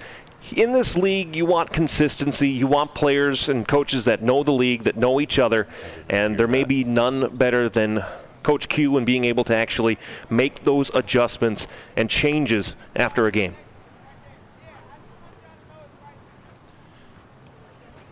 You know, Alex, and we're here at the Hall of Fame, the Pro Football Hall of Fame in Canton, Ohio, and you had an opportunity to go there Wednesday. I went there last year, did not have an opportunity this year. But there's a women's exhibit in the Pro Football Hall of Fame there. It talks about last year's slam win. We already talked about Carrie McMahon's jersey being in there. New York Sharks, another legendary team in women's football. And, you know, Sharks owner right there, Andrea Douglas. And lots of great things. You have women coaching in the NFL. You have women doing general managers for the Las Vegas Raiders in the NFL. So women belong in football, and they belong in the Hall, and it's great to see that they're getting that recognition. And it's a small exhibit now, and the best part about that, when you think about the growth of the game that's going on in front of us with the WFA and the growth of NFL flag, we had the WFA flag tournament here this weekend. That exhibit's only going to grow. It's only going to get bigger. With the amount of money that's being put into flag football, with the amount of viewership that's going on, not just this weekend on ESPN2 with the WFA Championship and the All-Women Sports Network, but the connection with the ESPN Plus in the conference championship games. The eyes continue to see that women's sports are entertaining, that they are fun, and most importantly, they give everybody the chance to succeed.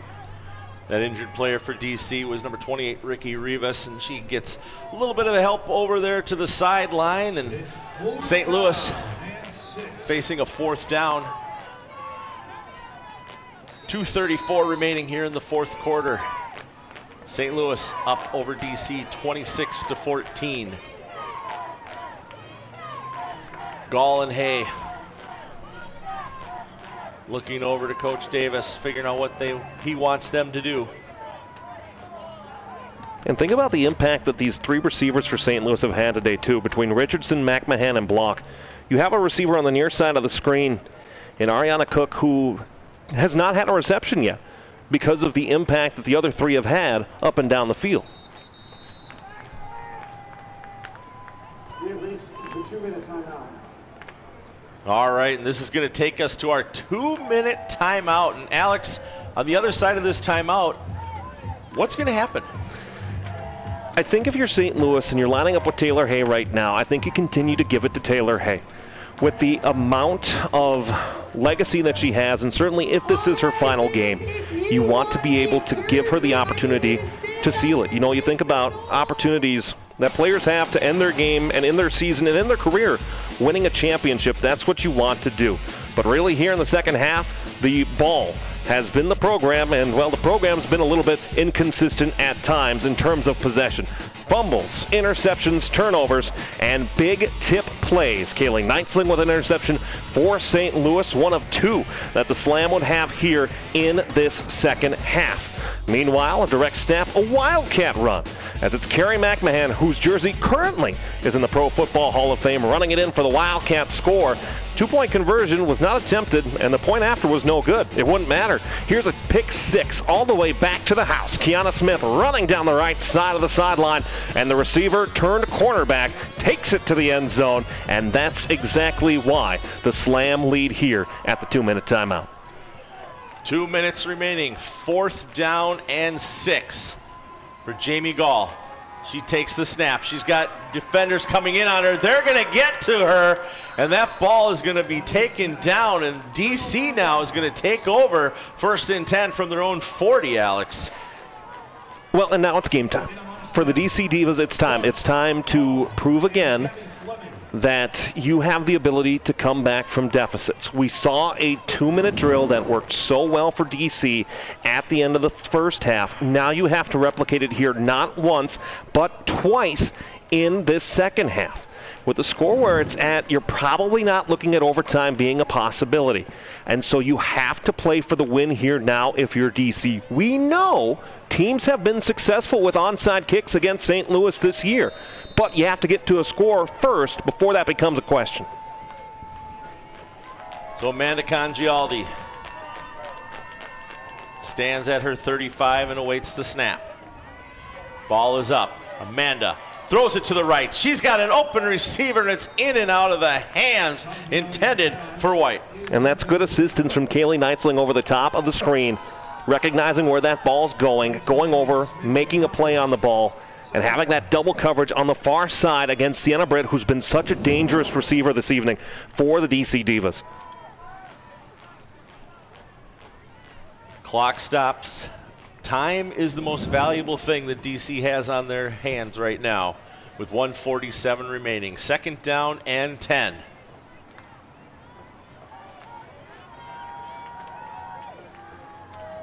Congialdi drops back, throws it to her left. Open receiver. Receiver's not in the right position, and this time it was intended for Britt once again on the opposite side of the field, and it's 3rd down already. And you still have 2 more chances. You don't need all 10 yards on this play. You can go for 5, then go for another 5. But what DC did so well in the first half with their pass game was they attacked to the outside. Outs, slants, curls, to be able to go to that outside and attack the sideline.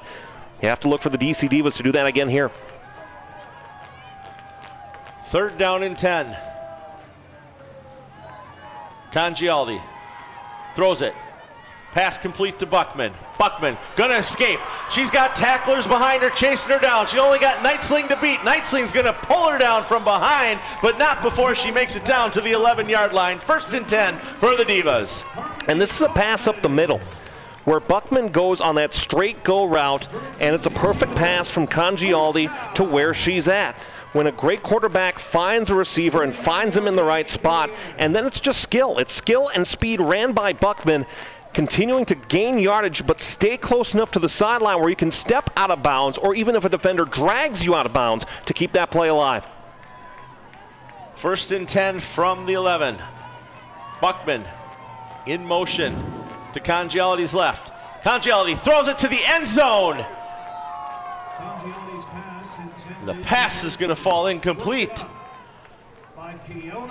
She's looking for a flag. She's not going to get one. Pass intended that time for Blakey. Well, this is Kiana Smith on the defense of Blakey.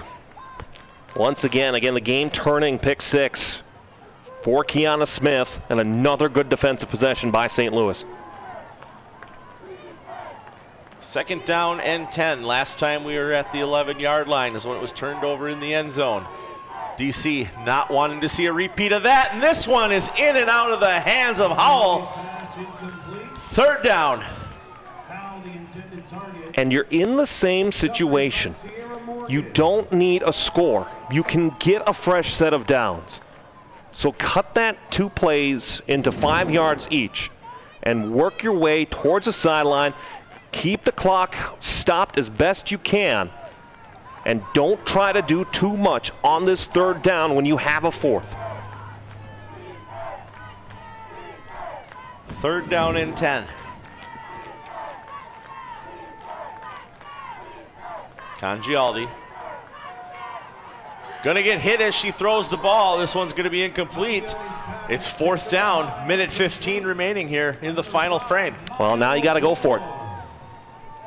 That's all you can do now for DC. You have to go for a play near the end zone. You can do slants over the middle. You can do little hooks on the outside. But you have to get the ball inside of the 1 for a fresh set of downs. And so now this becomes the game and the season for the DC Divas.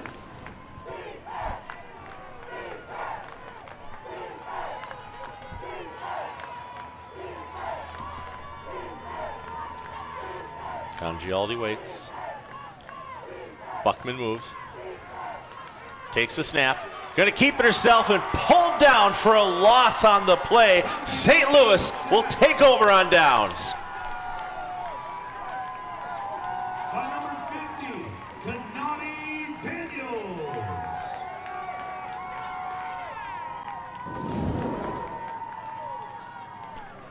And St. Louis's penetration is responsible here. They're only rushing 3.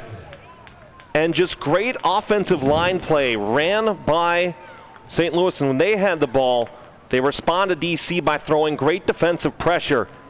And how about that? Daniels, the one with the sack on Congialdi, that gives St. Louis the ball back.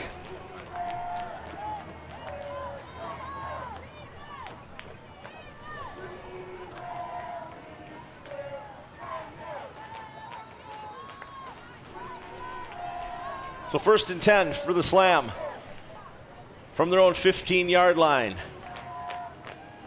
Leading by 12, minute 9 remaining in the 4th quarter. Women's Football Alliance Pro Division National Championship game.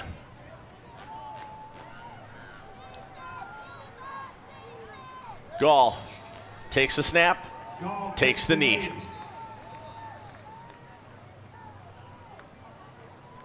And DC with 2 timeouts will take one here. You're stopping the clock with a $1:04 left. You still have that other one. But the time on St. Louis's side to be able to wind this out. All right, fans, 1 minute left in this game. Let's make some noise. Come on! So Alex, we talked again last year when you and I were here. We went to a winery, had a great time there, got a private tour of the Pro Football Hall of Fame. Everything in this area continues to build up year after year. You can see the water park almost completed off there to the northwest.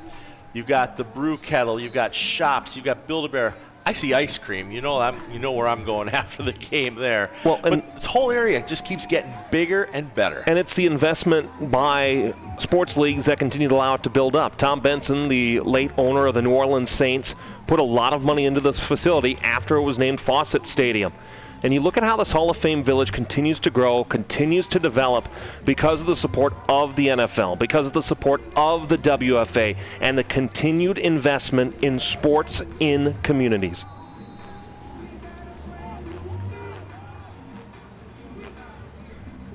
Second down and 15 for the Slam. Taylor Hay lines up next to Gall.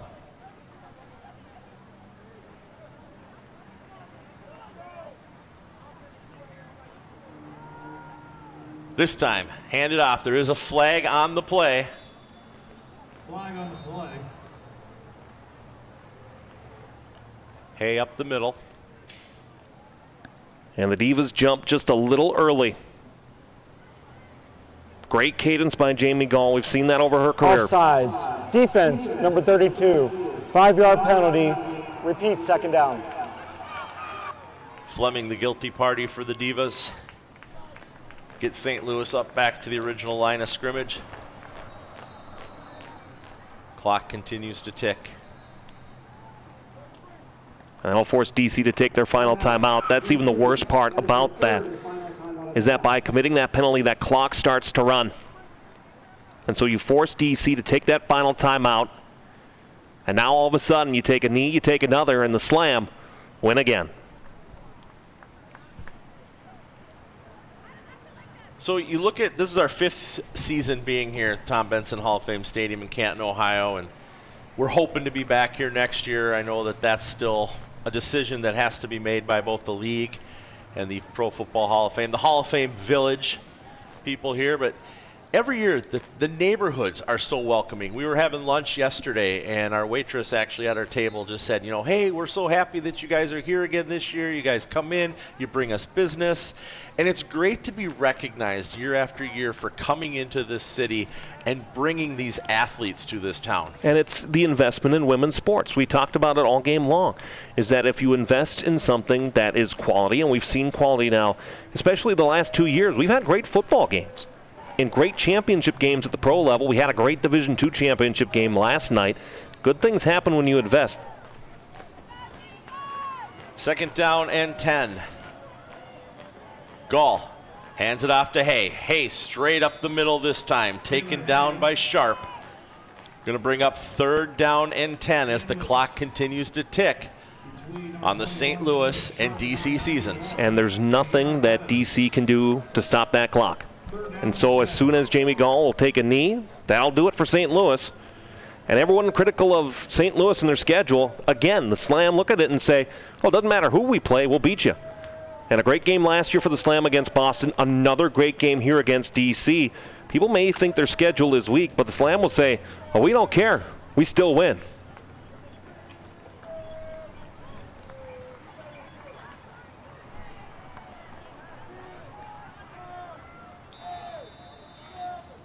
And of course, here St. Louis will elect to take the delay of game penalty. Offense number 4, 5-yard penalty. Repeat down. So that'll move them back once again to the 10-yard line.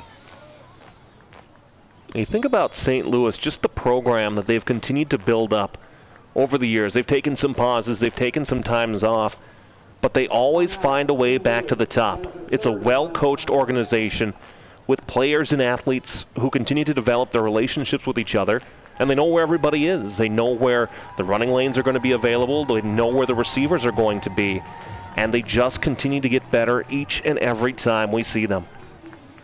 You know, in St. Louis, both these teams out here have great local broadcasts. The DC Divas have a great broadcast. St. Louis Slam has a great broadcast. And what's really appreciative for Road to Champions is how those broadcasts contribute film for you and I to use on a weekly basis. Well, and it's the awareness part, right? Where we want to continue to grow the awareness of the game of women's tackle football at this professional level. This is our 4th year on ESPN2. This is the 4th time that I've been here doing this game with you, Brian. And every single year, the investment is better, the talent is better, and the games are phenomenal. So 3rd down and 15. Just 7 ticks on the clock remain. Gall waits for the snap. Hands it to Hay in her last possession as a player. And the St. Louis Slam are once again your Women's Football Alliance Pro Division National Champions. The Slam are your 2025 WFA Pro Division National Champions.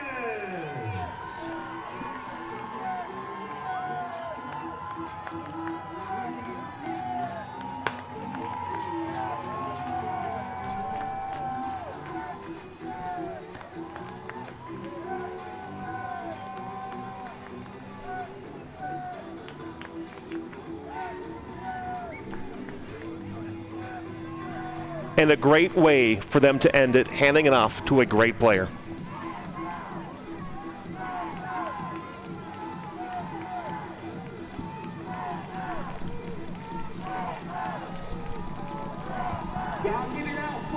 You've been watching the Women's Football Alliance Pro Division National Championship game on ESPN2 from Canton, Ohio. And what a game it was as the St. Louis Slam win back-to-back national championships, this time by a score of 26-14 over the DC Divas.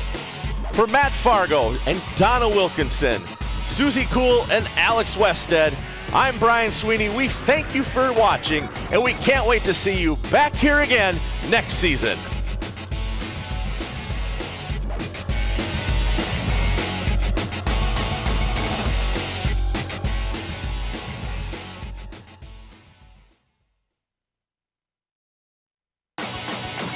Welcome back to the Women's Football Alliance Pro Division National Championship game, where you just saw the St. Louis Slam beat the DC Divas for their 2nd consecutive championship, 26-14. We're going to send it down onto the field now for the winning coaches interview.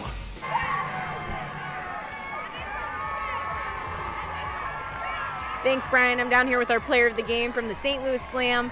Carrie McMahon, Carrie, almost a 2-hour delay going into the half. How did the Slam use that to their advantage to ensue the comeback? You know, we're a veteran-led team. I mean, you've got people on the team like Taylor Hay who have been on team for 16 years, a radio, I think she's around 15 years. We're just such a veteran-led group. We have a culture that doesn't give up. I mean, it took every single one of us in this game. Our coaching staff kept us locked in, and we just wanted it. You know, we just really, really wanted to win this one. It means something to us. So, DC, fantastic game, fantastic season for them. Congrats on their season. But I'm really excited to celebrate with my team tonight. The Slam are no strangers to championships. 6, that was your second in the Pro Division back-to-back years. How do you begin to describe the last 2 seasons with this team? Winning is one thing. Winning is beautiful. It's amazing. It's a culmination of all of the hard work you put in for 7 months. To me, to be able to do that and to win with people that like you genuinely love and you get to spend time with and you form those special relationships with, I mean, I can't believe I get to do this when I'm 29 years old. I mean, this is a family. I think we deserve to win. We do things the right way, and I can't even begin to describe how proud I am of all the girls on our team. I really am. Great job out there today, Thank Carrie. you so much. Congratulations. Go celebrate with your team. Brian? The Player of the Game is brought to you by Visit Canton. Explore America's playing field. Get the playbook for your vacation online at visitcanton.com.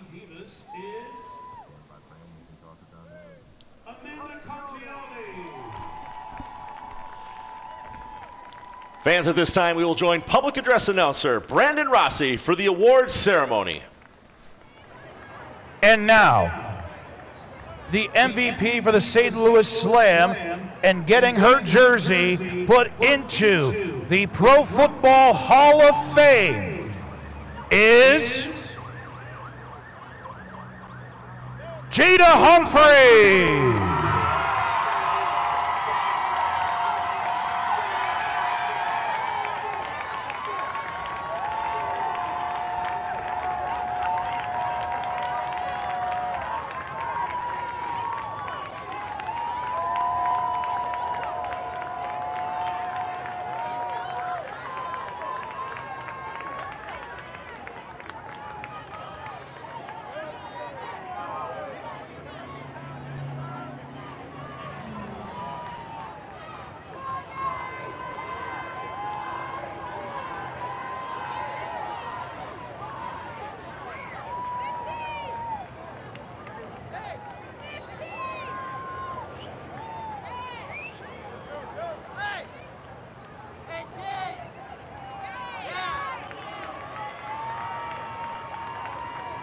And now, ladies and gentlemen, introducing our conference champions, our members of edX. This includes the head of edX Enterprise, Brian Patry, Chief Legal Officer Lillian Brownstein, alongside Aaron Lucas, as they're here to present the conference championship trophy to the DC Divas.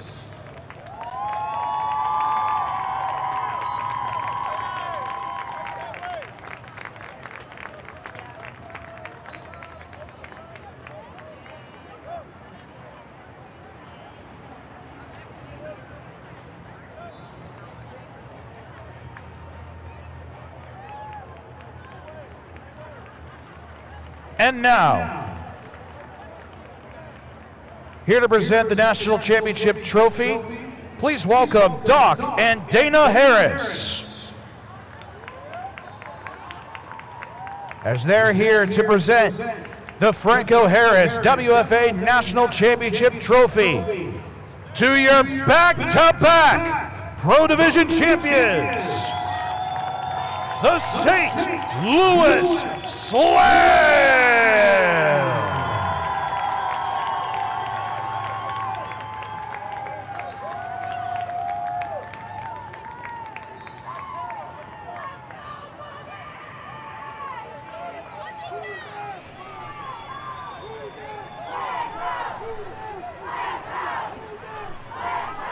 We hope you enjoyed watching the WFA Pro Division National Championship game here on ESPN2. We had a great time giving it to you, right, Alex? I mean, it was another great game. A good effort here by the DC Divas, a great effort by the St. Louis Slam, and in a championship game, Brian, that's all you can ask for. I'm so excited for 2026. So once again, for Matt Fargo and Donna Wilkinson, Susie Cool on the sidelines with Alex Westhead, I'm Brian Sweeney. We thank you for tuning in to this ESPN2 broadcast, and we can't wait to see you next year in 2026.